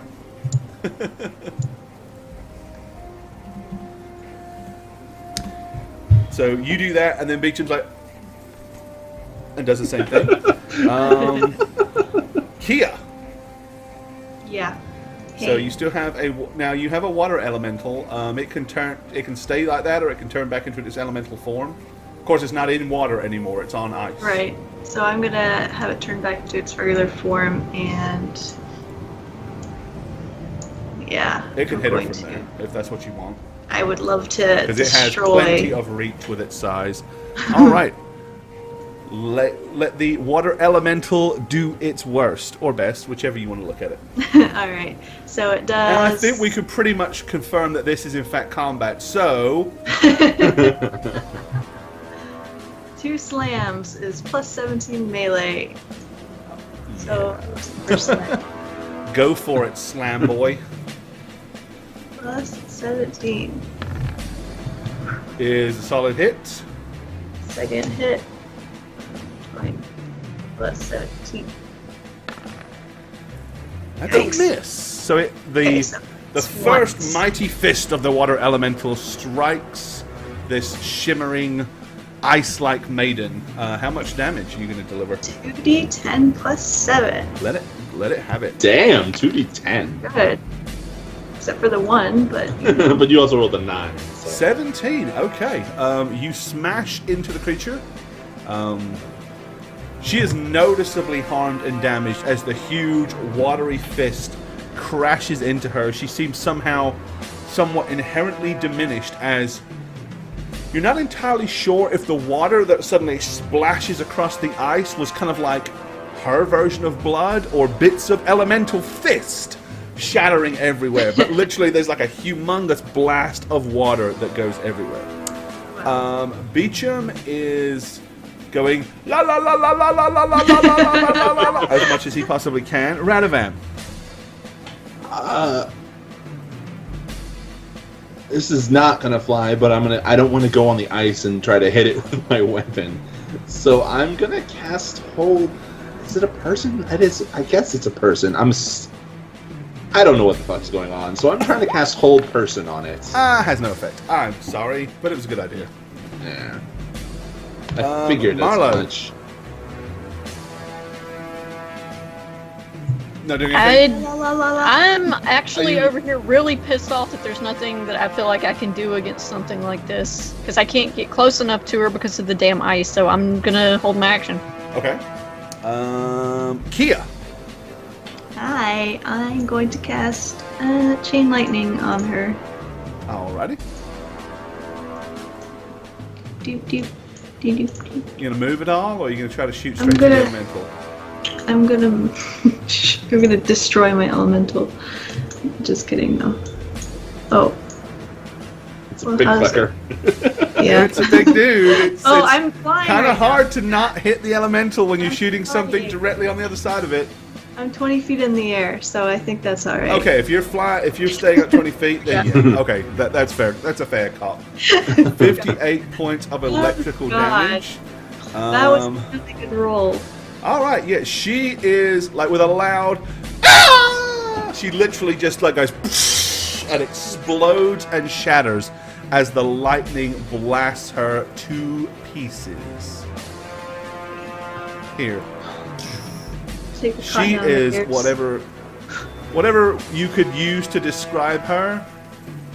She is no more. Whether dead is the right word, who knows? But she is removed from doing any further harm. She is wasted. Wait. Wasted. Okay, yes. What was that? Siren? It was you who threw me against the rock? I'm sorry, Radovan. I didn't mean to harm you so badly. I saw you drowning, and the first thing that came to my head was just to get you out of there. So I used the only thing I knew that could Okay. be that. I'm sorry.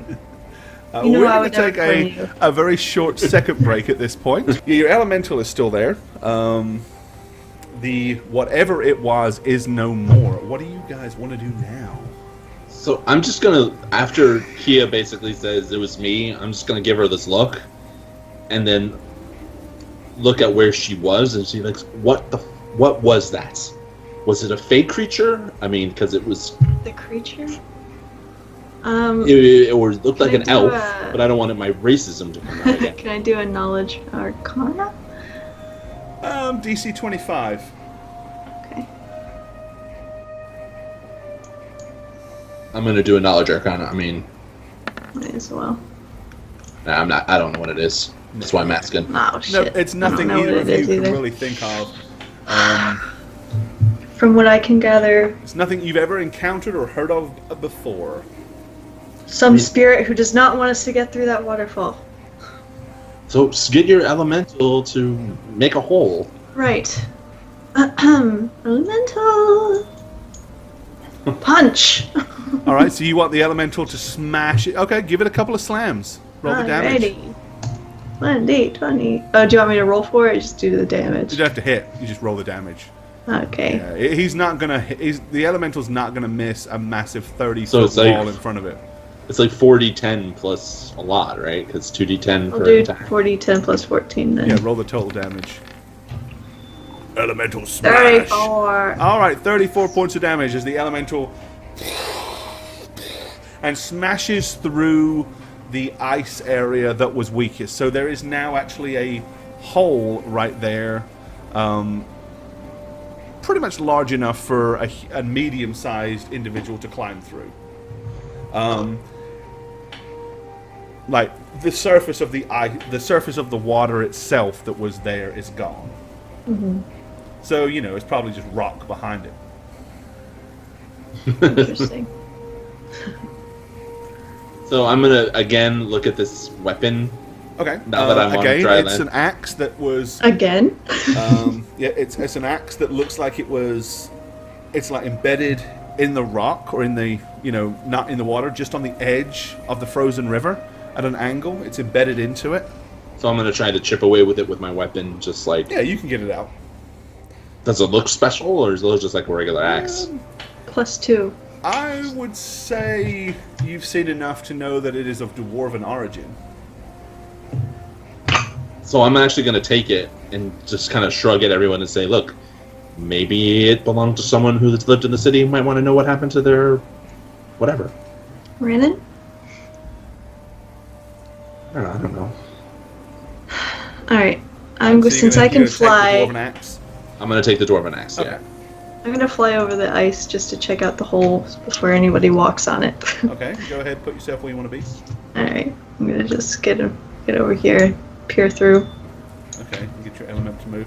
All right. Surprisingly enough, and really not surprisingly enough, on the other side there actually does appear to be a cave that kind of like goes down underneath the waterfall. Well, fellas, and we got ourselves a deep cave. into the mountain. Alright. I'm gonna have him smash the rest of it so there's a bigger opening for us. Okay. I can probably. Let me see if I can't make that happen for you. Ooh. Gore, you make all our dreams come true. I know. I'd say call me Mr. Sandman, but that's really not appropriate as soon as we have John Sandman, so I'm not going to steal his thunder. And you're also Sandman. Mr. Sandman. I was actually ego. It doesn't really look like that because it doesn't have black black bits around the edge, but it'll do. It represents that. You needs to be. disappoint us, Gore. I know, right? So here's what I'm thinking. Yes. Whatever it was we were fighting, this is clearly its abode. If it can transform and suck up water or whatever, and be water, it could probably just phase through the ice. Mm-hmm. I doubt that our dwarven oathbreaker is in there. Yeah, it because- doesn't make very much sense, but But it is her abode, so maybe we could find more of them, unfortunately. maybe they were or- lovers. Yeah, no. Hey, it I could love be. a good love story, though. Maybe we could that's why find he was. answers. Oh, I was thinking answers, Kia, okay. not a love story. So I guess that's the question: do we investigate this cave and maybe try to find answers, or do we just ignore it and try to find our dwarf? I'd rather not ignore a really cool entrance to a cave. What if there's something in there that we might have? Like a motorcycle that can take us It's a home. motorcycle. A magic motorcycle. So I'm going to very gingerly walk along the edge of the ice Okay. and approach the hole, I All guess. And Approach the hole. I'm going to activate my shield of light and I'm going to enter, I guess. Okay. All right. Radovan disappears underneath the ice of the frozen waterfall. Weapon and shield ready. Okay. What are the rest I of you? die.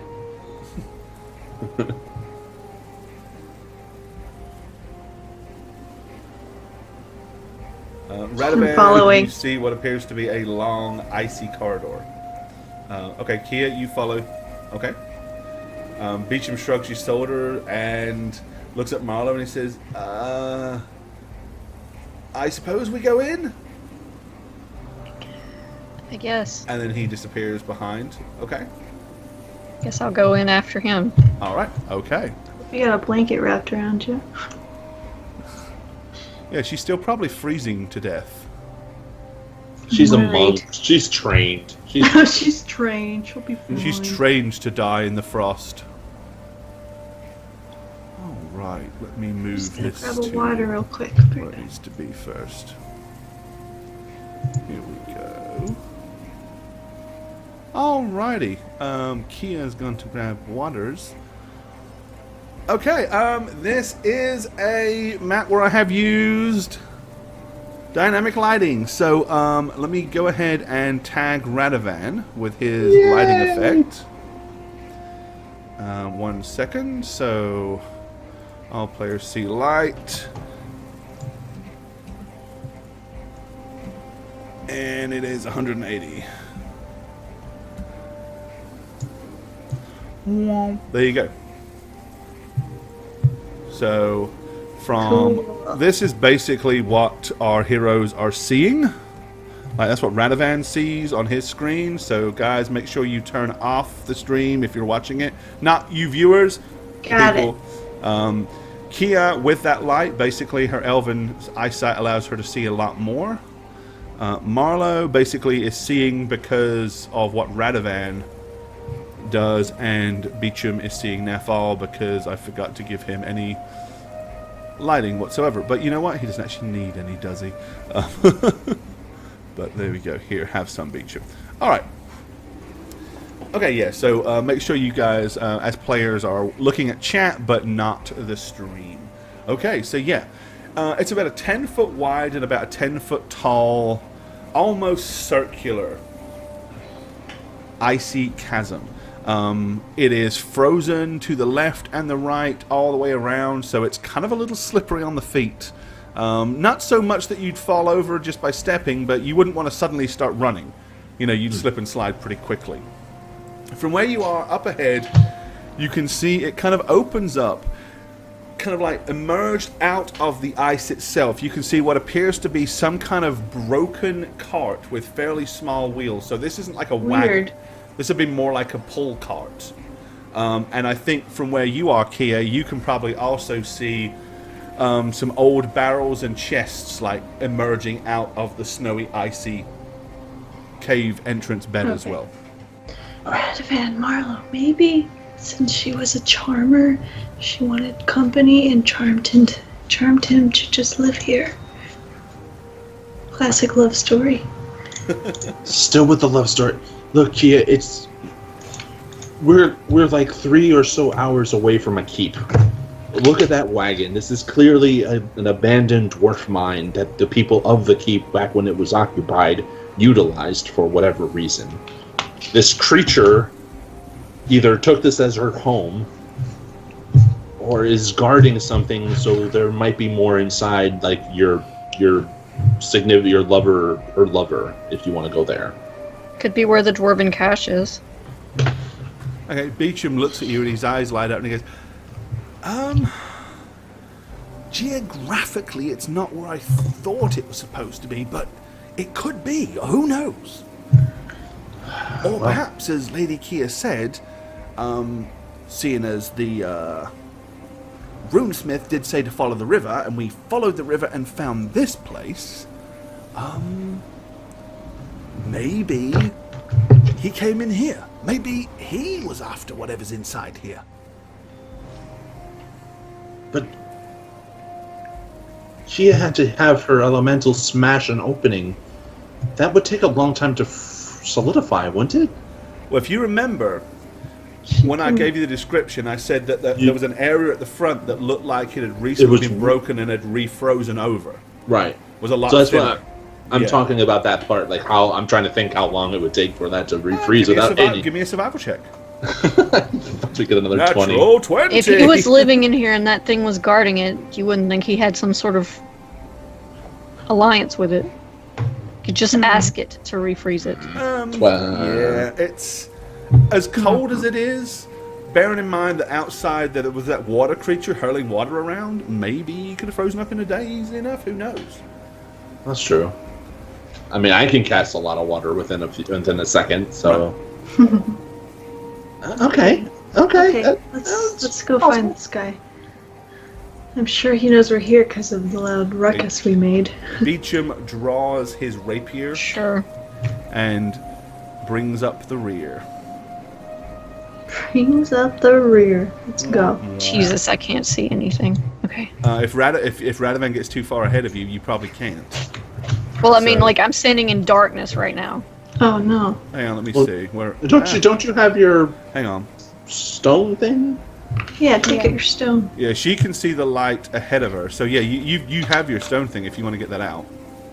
Yeah. 1 second. All right, let me go ahead and give you your emit light. And that was basically torchlight, I think, wasn't it? The equivalent Yeah. of. It's a continual flame spell I cast from Marlowe There you go. on the.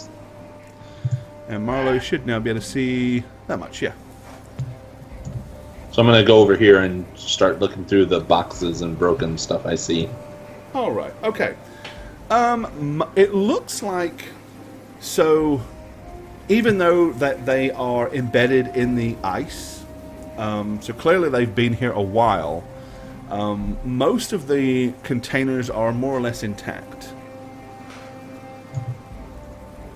Interesting. No looting parties or Nothing anything. in there. Alright.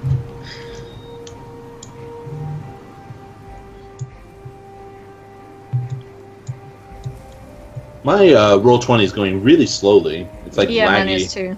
Okay. Mine's not, but Mine's fine. Yeah, it's like stuttering. You know. Yeah. Let me refresh. I'll be right back. Okay. yeah, you can refresh it. It might help. It loaded. Or it'll really never slow. load again. It loaded really slow for me earlier. That's for sure. Yeah, it's something. It's yeah. Okay. That didn't All really right. help, but okay. I'll take it. At least it loaded, right? All right. Take point, Radovan. Sir my, Radovan. my lagging self. Okay. So yeah, as you kind of go through the narrowed area, it opens up into a pretty large underground icy chasm. There is a raised cliff to the left that's about 15 feet with the promise of a higher up ledge. There is also a extended cave that goes beyond it. There's a couple of large kind of... there's like one huge stalagmite that kind of comes up and merges into a stalagmite to make almost a solid pillar. But all in all, the chamber appears to be about 40 foot wide and probably about 30 foot, long. Well, I'm gonna cast Cure Light Wounds Mass because I'm still actually kind of hurt. So All right. So everybody receives 23 points of healing. All right, Marlowe, you have had no form of warmth since you were bathed in water, right? Right. Radovan, you are currently suffering then from fatigue level 1. All right. So, because she didn't say anything and I was kind of knocked unconscious. So. hey, who cares? It's pretty obvious. She's walking along just chattering her teeth. So, yeah, you are like... Sorry, Spook. Let's see.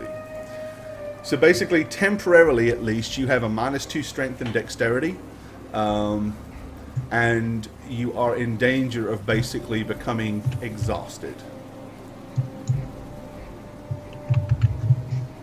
All right. So, yeah, I mean, she is dragging her feet. She is noticeably frozen. She's kind of white and just like shivering and shuddering as she's moving forward. Marlo, can you do this? I don't say anything. Man, What?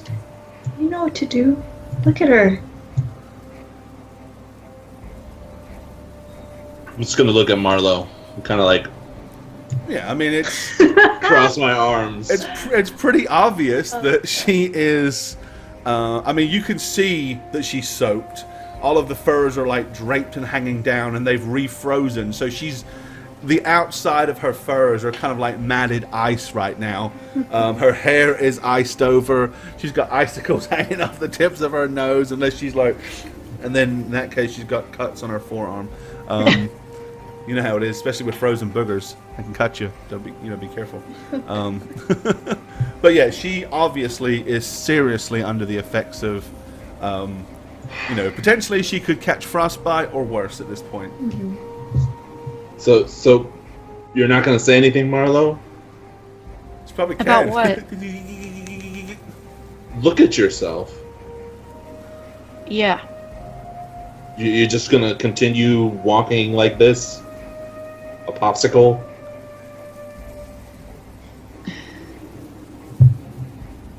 Were your friends for several years? You don't tell us how you're feeling? I feel like a weakling. Do you want to talk about it more? Because I don't. Well, you do know that Kia and myself can help you. You just need to ask. Beecham at this point kind of turns around, looks at you, and says, "Clearly, she needs help. She needs. Is it necessary for her to beg us for it? I'm not. Maybe I we don't should want light her a to fire." beg. I don't Beach- need her to beg. I just need her to just project. Right, Beecham is kind of like pulling stuff out of his bag right now, and looks like he's about to try to light a fire. Beecham, it's fine. I'm just gonna go over to Marlo and cast Endure Elements. Okay, and you are immediately fine again. Then you feel much better. You can now easily handle this cold. Just gonna shake my head and walk away to the middle of the room. For the All right. record, Marlo, you're not a weakling. Yeah, I was completely effectual in that battle. Whatever. Different monsters. Yeah, whatever. No, I'm serious. You were completely effective in the last fight, and I was completely ineffective. We have our strengths, we have our weaknesses. That's why we're a party. You know that. That's That's why why we're together. I never want you to beg me for help, like Kia does, much to my nerves. And she's like, Radaman, help me! but you can I just haven't say, been truly I need- helpful since the war. What? what are you talking about? You Very can conjure helpful. elementals that are way stronger than me, Kia.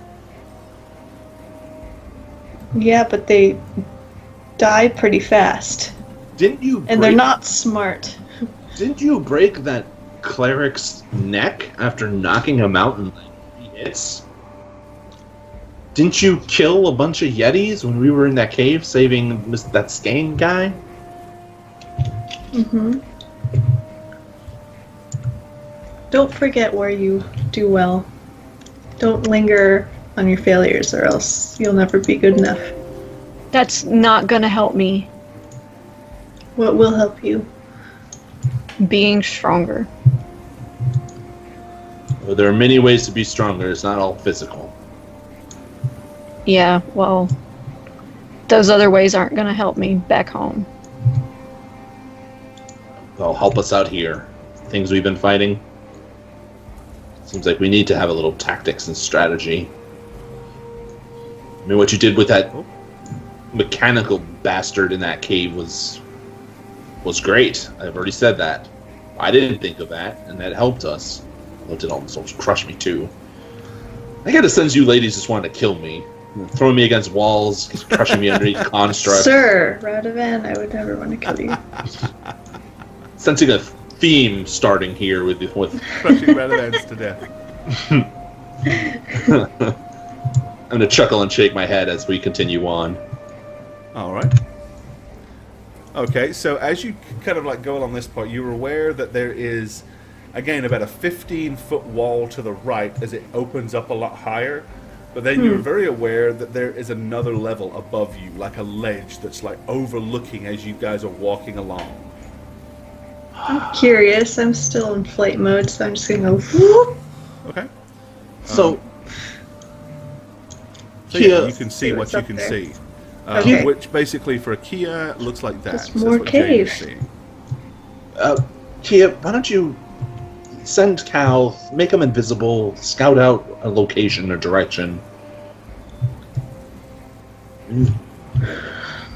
You know? Hey, Cal.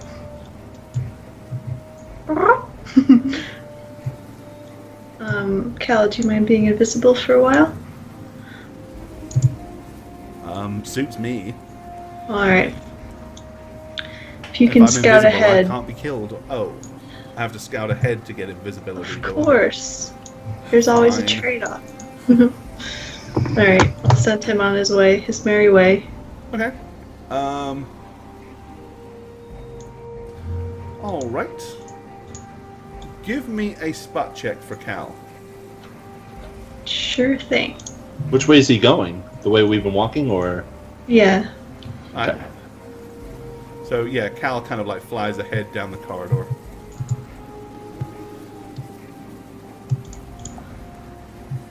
Do you know what Cal's spot is? Yes. Okay. 18.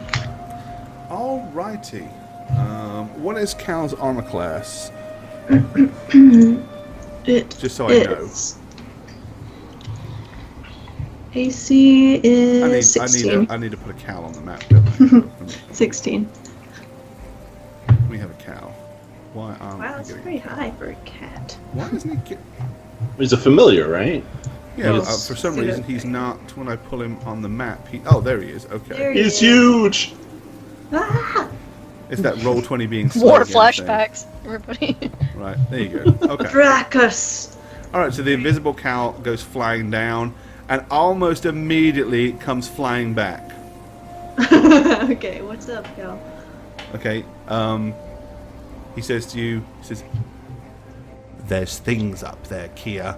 Big, horrible, white, ugly things. Trolls. red? Big troll things. They smell disgusting." Thank you. Guys, let's back up. Back up And a he kind little of bit. like immediately, without asking, just bags himself. Goes straight Bags into the bag. himself. It stays invisible, but he's now in the bag. I'm gonna draw them close, everybody close, so I could just more so whisper and say, Cal says there's trolls beyond this point. Maybe we can drag them, we can lure them this way so that we can trap them in that area. That's not a bad idea. Let's see, trolls, they didn't like fire. They didn't like your wall of fire if My you cast wall it at like the right time, you know? They'll run into it.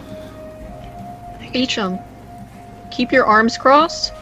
Let's remember to behead them this time. Alright, I don't really have much of a beheading weapon, I'm afraid. Rapiers are not good for that, but I'll more than happily stab them if someone else can lop their bloody heads off. how high was Just- this? Just watch your arms, I'm just saying. From the ground I- where you are, it's about This 25 point- feet. So can I fly just right up here in the corner? They can't, can they help trolls? Hopefully I can kind of hide myself here. Like, if it's pretty tall, right?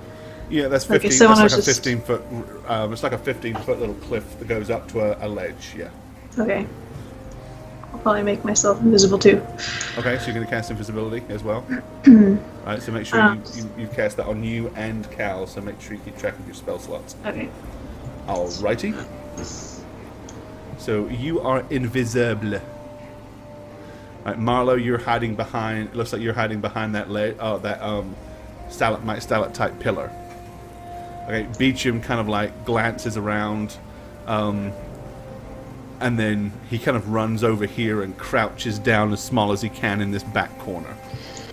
I'm gonna take special note of where Beecham is. Okay.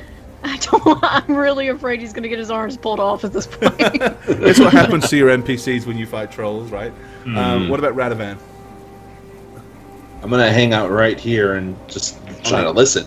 Okay. All right. So you are all Radovan, concealed and hidden. bang your shield. Bring him this way. Oh, smart. Okay, so I'm just going to like bang, bang, bang, bang, Thumping the shield. Alrighty. and I'm gonna prepare a spell as Okay. Me Kia, too. From your vantage point, Yes. you are able to see a couple of huge, snowy, frosty-looking trolls. These are not like the ones that you passed earlier in the mountains. Okay.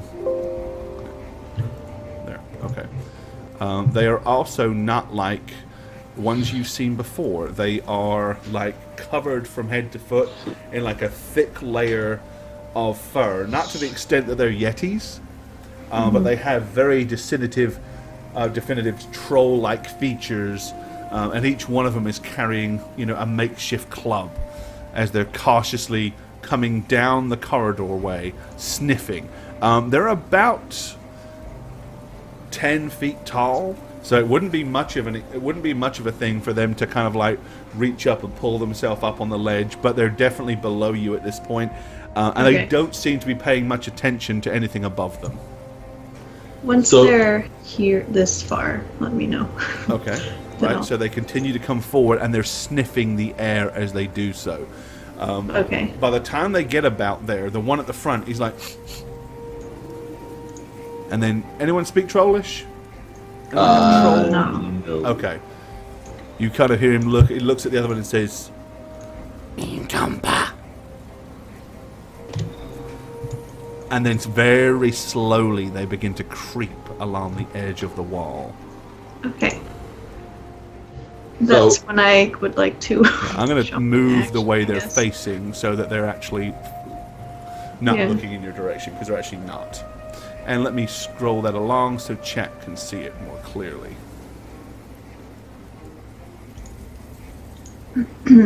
Let's see. Let me zoom out a fraction. That way chat can get... There we go. Okay, so now chat can see everybody. Okay. So... I'm waiting for Kia to do something, then I'm going to be doing something immediately after, so... All right. Okay. Okay, so... Ready my action. What do you want to do, Kia? Okay, so... Once I see them in my range here, I bring my hands up and shoot a wall of fire. Oh, let me get my token clicked first. Okay. And basically, I can do either like a straight wall, or I could kind of do a circle. So I'd like to do a circle. It's a radius up to 5 feet per 2 levels. So you can do about 5 of 2 levels, so you can do about, what's that, you're level 15? Yes. Alright, so... I don't know if it's possible to do like a semicircle if it just cuts off, like if it's a small space. It won't go through the wall. Yeah, okay, so it'll be more like a semicircle. Oh, okay. So you want to like create a wall around them. Okay. That makes Yeah, sense. just out of nowhere. Like to trap them inside it. Yes. Alright. Let me see what I've got in my bag of tricks. I bet I don't have a semicircle. But what I can do is kind of like... Yeah. make it sort of kind of around them. Okay, one sec.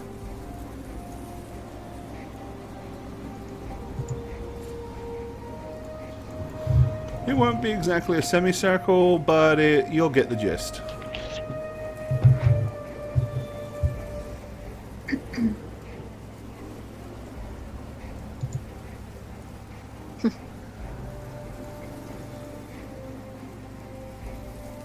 Nice.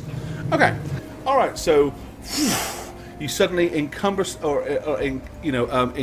consume them and encompass them in a wall of flames all the way around. They are within 10 feet of it. So I believe, let's see. 2d4.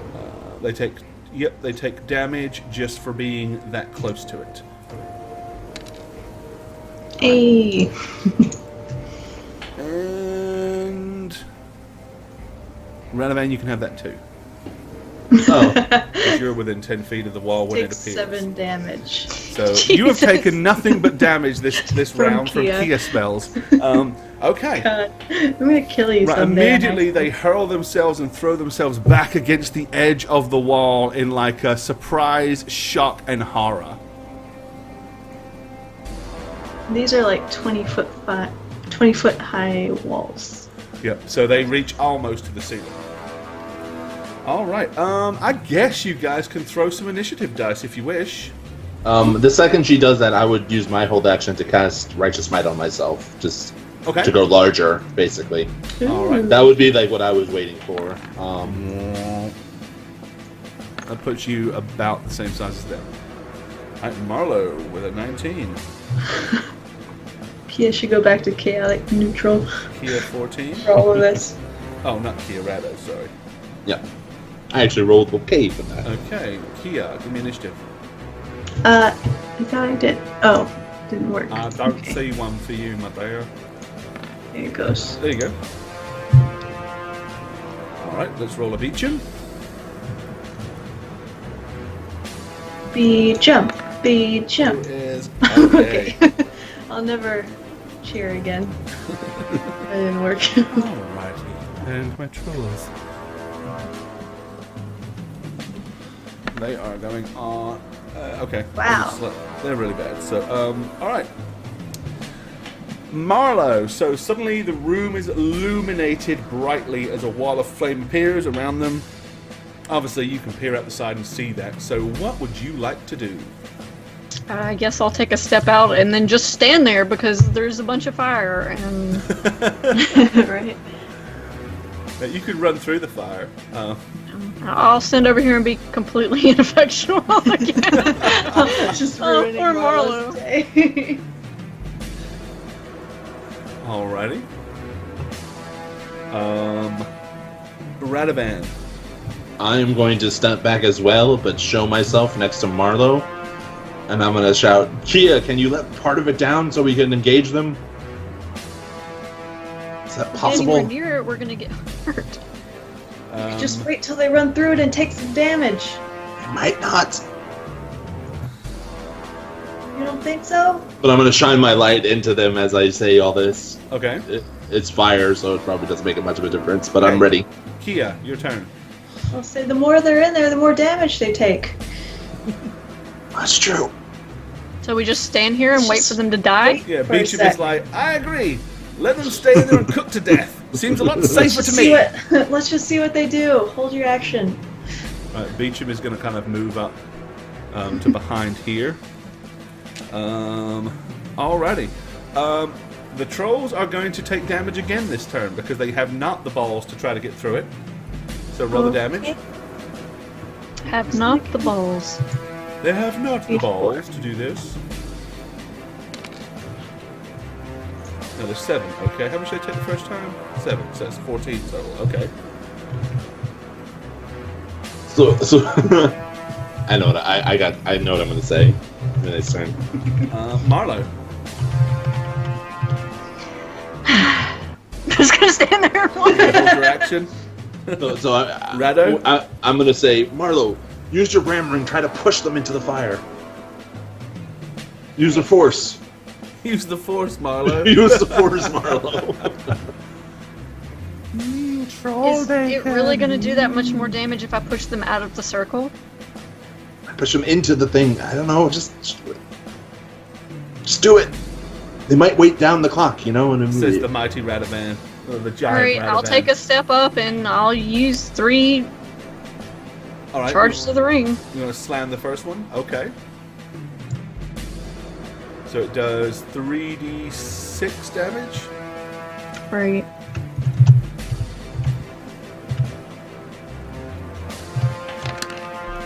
Ooh, Nice. 13. Does it hit the wall? If so, it will do some damage. Alrighty. Well, I think it has didn't have an effect that does like a grapple or something, or knockback. doesn't knock back. Well, it's Yeah. gonna So, knock. Yeah, it's gonna knock them back. Oh yeah. How much is it? Ring of Wrap. What is?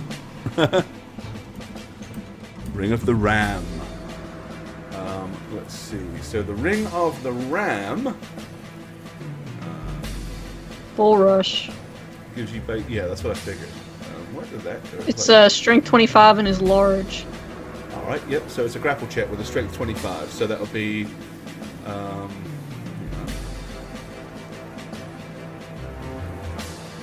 No, strength 29. I mean, there it goes. Okay. no, but that's for doors. Let's see. So...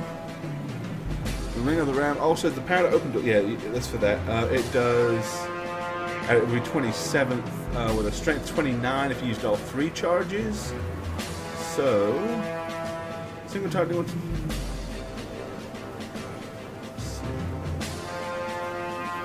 Okay, yeah. So it's effectively hit by a bull rush. Alright, so you are going to make.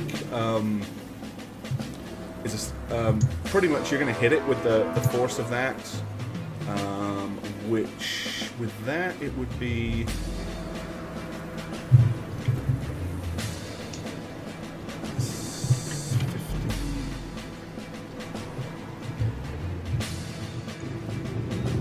Alright, so roll a d20 and you will be adding.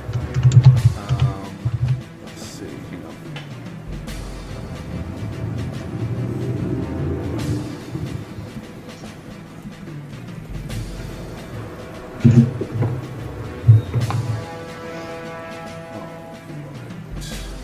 Come on. Everything's being really slow tonight. Yeah. Alright, plus 9. Yay!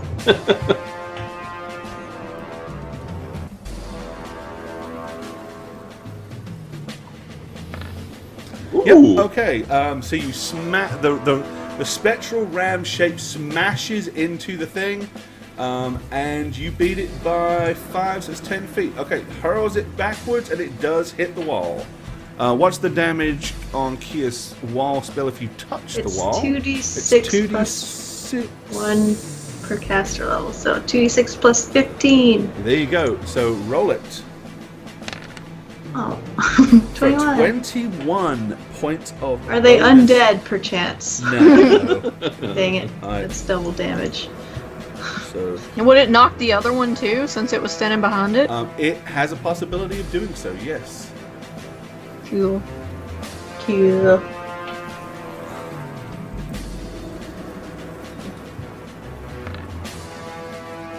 And it does. It doesn't do any damage to it, but it does knock it to where it touches the wall, so he also takes 15. Alright. Okay, yep, so they have both taken extra damage due to that, plus the first one took the wall of force damage. Okay, Ranavan. Yay! Good job, guys. After seeing that, I'm going to be quite boring, and I'm going to cast Sound Burst. Okay. It's gonna explode on them, on top of both of them, Alright. and Does 5 points of sonic damage, and they have a chance of being stunned. holy shit, my thing's super slow. Mine didn't even roll. Oh, mine did. Oh, there it goes. Yeah. Okay. 16 DC. For both. And fail, and That was nice. I guessed way too much. pass. Okay, one of them, so they both take 5 points of sonic damage, Yay! And one stunned, touching the and fire. one is stunned, and yes, he is in the fire, so Yes! he will take the damage this next turn. Right, Kia. That's awesome. Alright, they're out of the darkness. You see blue balls of light.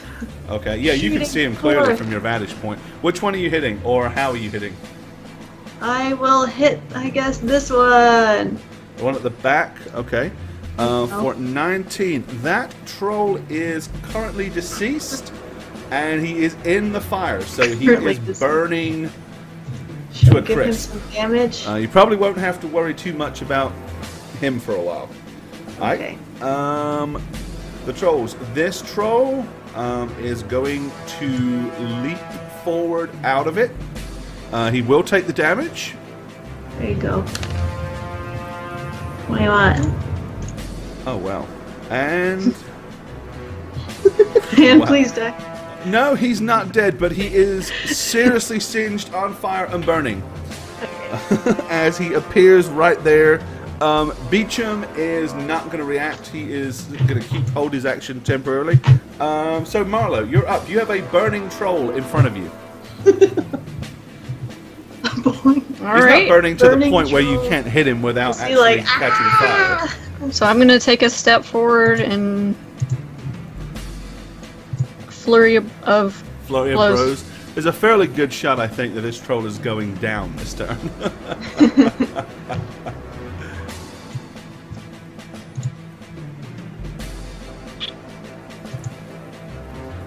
not flank. Come on, jeez. Come on now, trolls.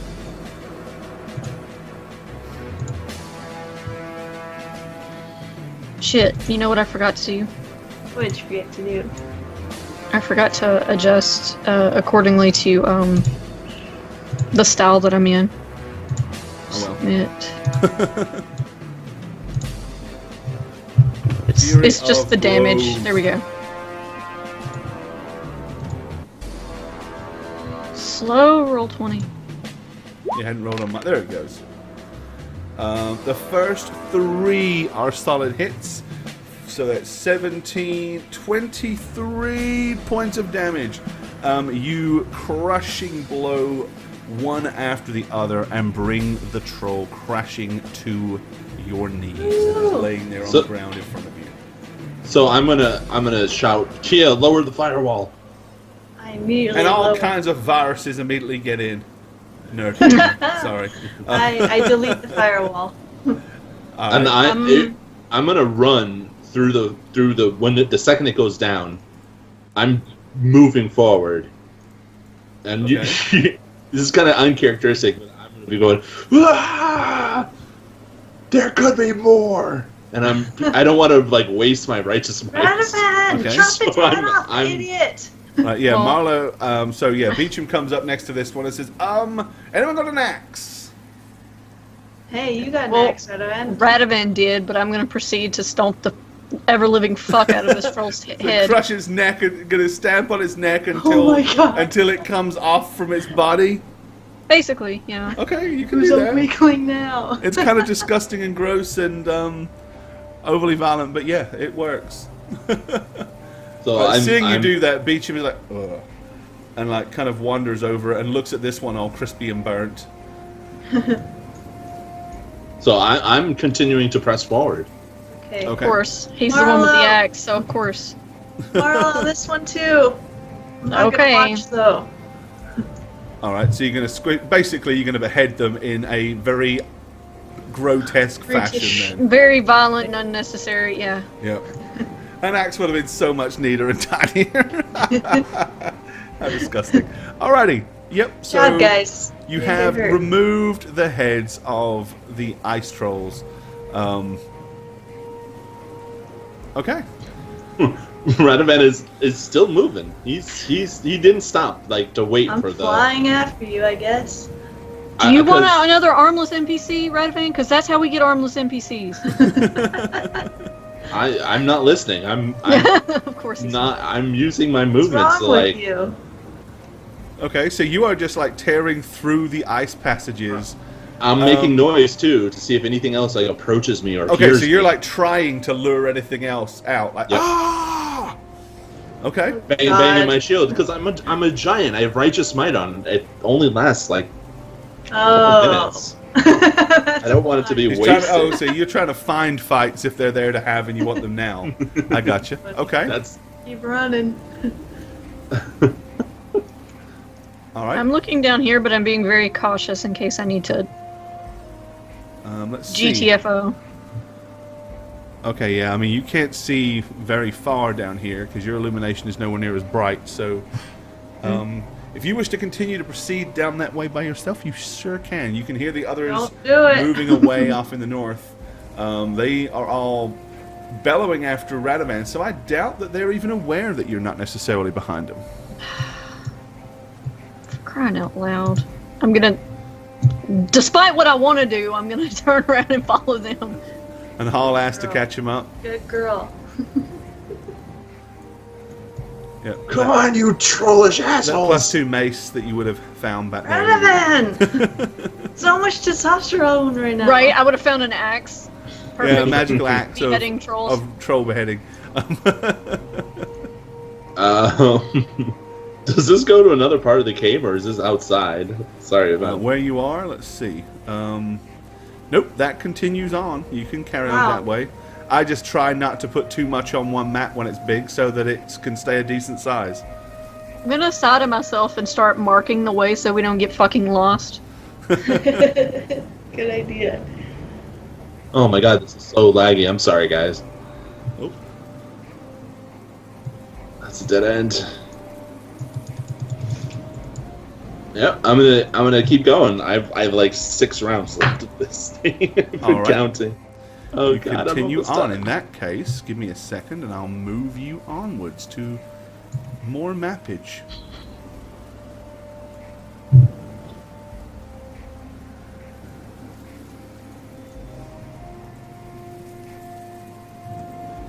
And there you go. All right. Okay, you have been steadily, like very, very slowly and cautiously, this cavern has been going downhill, like deeper into the mountain. Fuck am I Oh. looking at? Oh my Yeah, god. there are people on our map. I don't know if you know that, Gore. Oops. Hold on. What do Oh, you- it's the dynamic lighting isn't. There are. Well, let me check. Hold on. Go off the map for a second. Let me check to see. I'm going to move you back while I check it. Let me zoom back.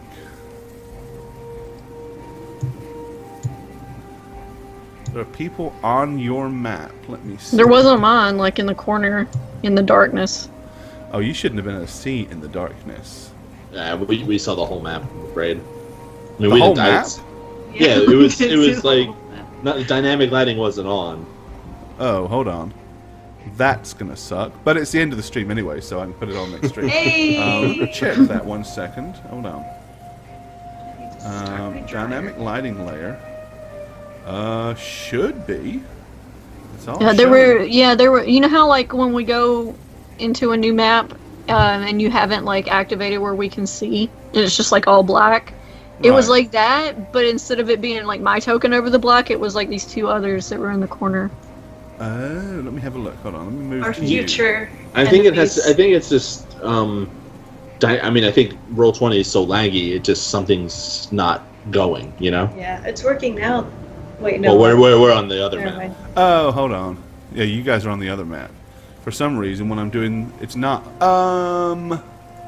Well, that is so weird. Oh, I know what it is. Duh. I bet it didn't auto enable. Yeah. Boom. It didn't auto enable it. Yeah. I didn't. Yeah, I copied it over. There you go. It's okay. We're gonna forget what we saw anyway. one There. day. Yeah. Oh well, we didn't know what we were looking at anyway. They may be those may be enemies. They may be allies. Hell if I know. I wasn't expecting Anyway. to see them either way. Let me zoom back. Yeah, when I copied the one map over, it's supposed to copy all the settings, and it didn't copy the dynamic lighting settings Yeah. for some reason. So My. Yeah, you can tell my token doesn't have his sight yeah, anymore. I've got to return it on. That sucks. Damn you, Roll20! You awesome piece of equipment we use. Yeah, it works pretty well. I that's actually my fault. I didn't realize that it didn't have the auto. Right, Joe? 1 second. As a player, it makes me wish that Marlo had taken the tattoo approach, but at the same time, that's not Marlo. So Right. Here you go. I don't know. I kind of like having to imbue myself with certain abilities so I can survive encounters. All right, there. That looks better. yeah, but Marlo doesn't have the ability to do anything like that. No. And she just gotta get her butt in there and start beating shit, you know. Right, I can zoom in a bit. But I hear you. I hear you, Spook. Yeah, it's just at this point, like, okay, maybe last campaign Marlo would have done that, but this campaign doesn't. She doesn't want to get in the way or cause problems. All right, there. That better? Much better.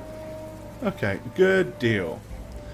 All right, well, it actually, yeah. So you can carry on going. We'll play for a couple more minutes. Sorry about All that, right. guys. I literally have like 6 more rounds of my Righteous Might, so I would probably kind of still be reckless until it expires. So All right.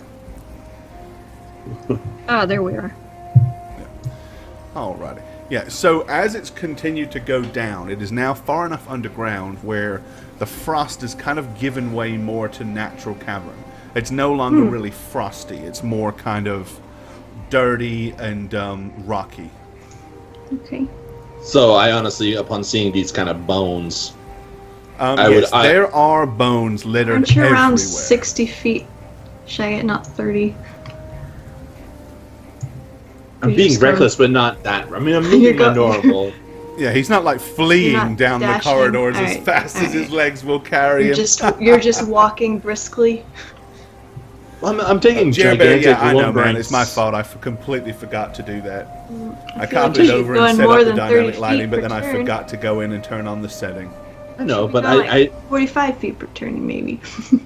I'm taking big lumbering steps. I don't want to like lose you guys, but I Got didn't bigger want to waste. strides than us still, anyway. Still feel like it'd be like 40 feet. Look, At least. I'm going as fast as I want my character to go. Leave me alone. I don't know if it's realistic. Alright. All right, And so that will be the last round. yes, there we go. So okay, so you're like Thanks, back to Radovan. normal Rado bear Could have size. killed us.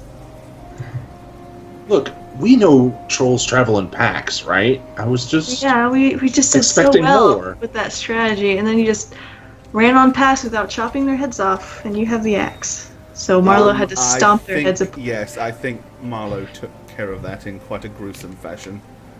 look. Sorry. Look, you and I both know they were on fire. That's good. That's good. Works. It was great.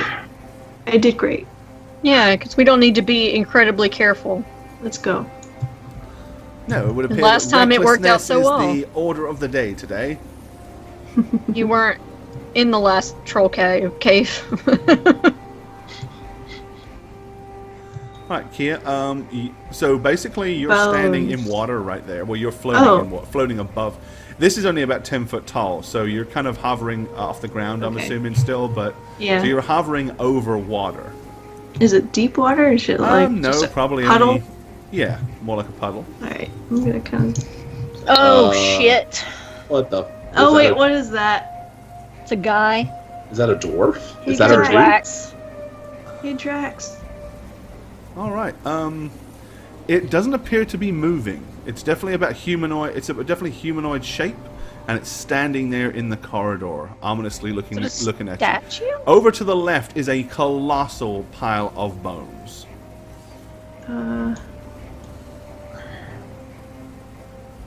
Okay. Yeah, does it look like stone?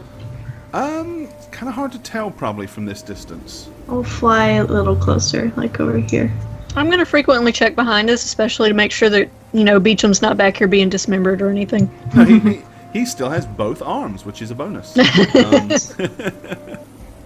All right. Yes. As you get closer, it appears to be an incredibly well carved humanoid statue. Its Shit. hand looks like its left hand is like raised up almost like this. Oh no. And its left hand was in the midst of pulling out a sword. Oh no. Do you guys We're gonna run think? into, like, a It looks fucking like a huge, basilisk or a muscly lamia. human. Guys, I think whatever we're about to fight can turn things to stone. Is his hand kind of like trying to Never got that. like It's go in front of like- his eyes? like this far up. He's like, Like this far up? Okay. Hey, Radovan, Yeah. where's your shield there, buddy? To look around corners and shit. I'm just... It's well, not the most reflective surface in the world. yeah, it's not. It's shiny in the fact that it reflects light off the front, and he can emblaze it with magical Okay. light. But it's I'm not sure I know if have something were coming or on the other side. I'm sure I have a mirror because I like to fix my bangs. Turn We around, can assume you get have the a mirror small out. pocket mirror. I'm okay. I The actually- mirror out. I actually, ironically, do have a mirror. I chose Really? it as my equipment at the beginning of the campaign. Yeah. Okay. I'm gonna put the mirror out and look backwards.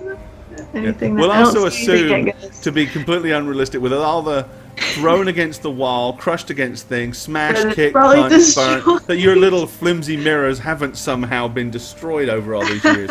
But hey, we'll say that that's fair game. I'm gonna take care to keep my eyes to the ground. Okay.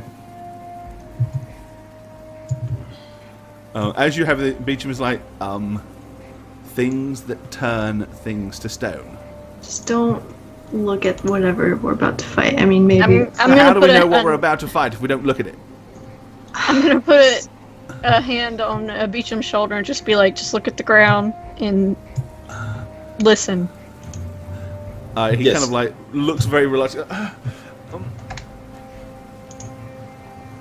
And starts walking around with one hand like cupped around his ear and his head cupped to the right as he's attempting to stare at the ground, cautiously moving along, using the heel of his boots to find the following, the edge of the wall.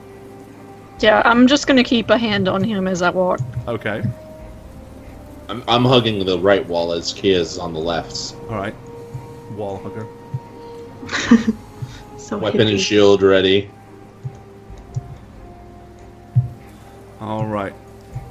I see more statues. Oh, I see some kind of creature up here. All right. Yes. About the time you see it, Oh, which sorry, you just Beecham. pointed out, you saw it. Therefore, it leaps down off the top of the balcony, like with a loud hiss. It's a massive lizard-type creature with 6 arms, and as you pointed out, you saw it, Kia. You can make a roll. So, yeah, you are going to make a saving throw. Alright. Let me see here. Hold on. I sure did see it. Yes, you did. You were very clear in saying, "Oh, and I see a huge lizard thing up there as What am well." I supposed to say? Oh. I have located the creature. Okay. Let me have a look here, because you might. A will. Okay.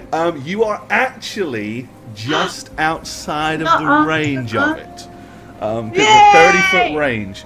So you see the creature, but you're not really close enough to be affected by the eyes of the gaze, because you can't see it clearly enough. So, yeah, you basically see this big lizard with 6 legs drop down from the balcony above and land on the ground. It emits a very low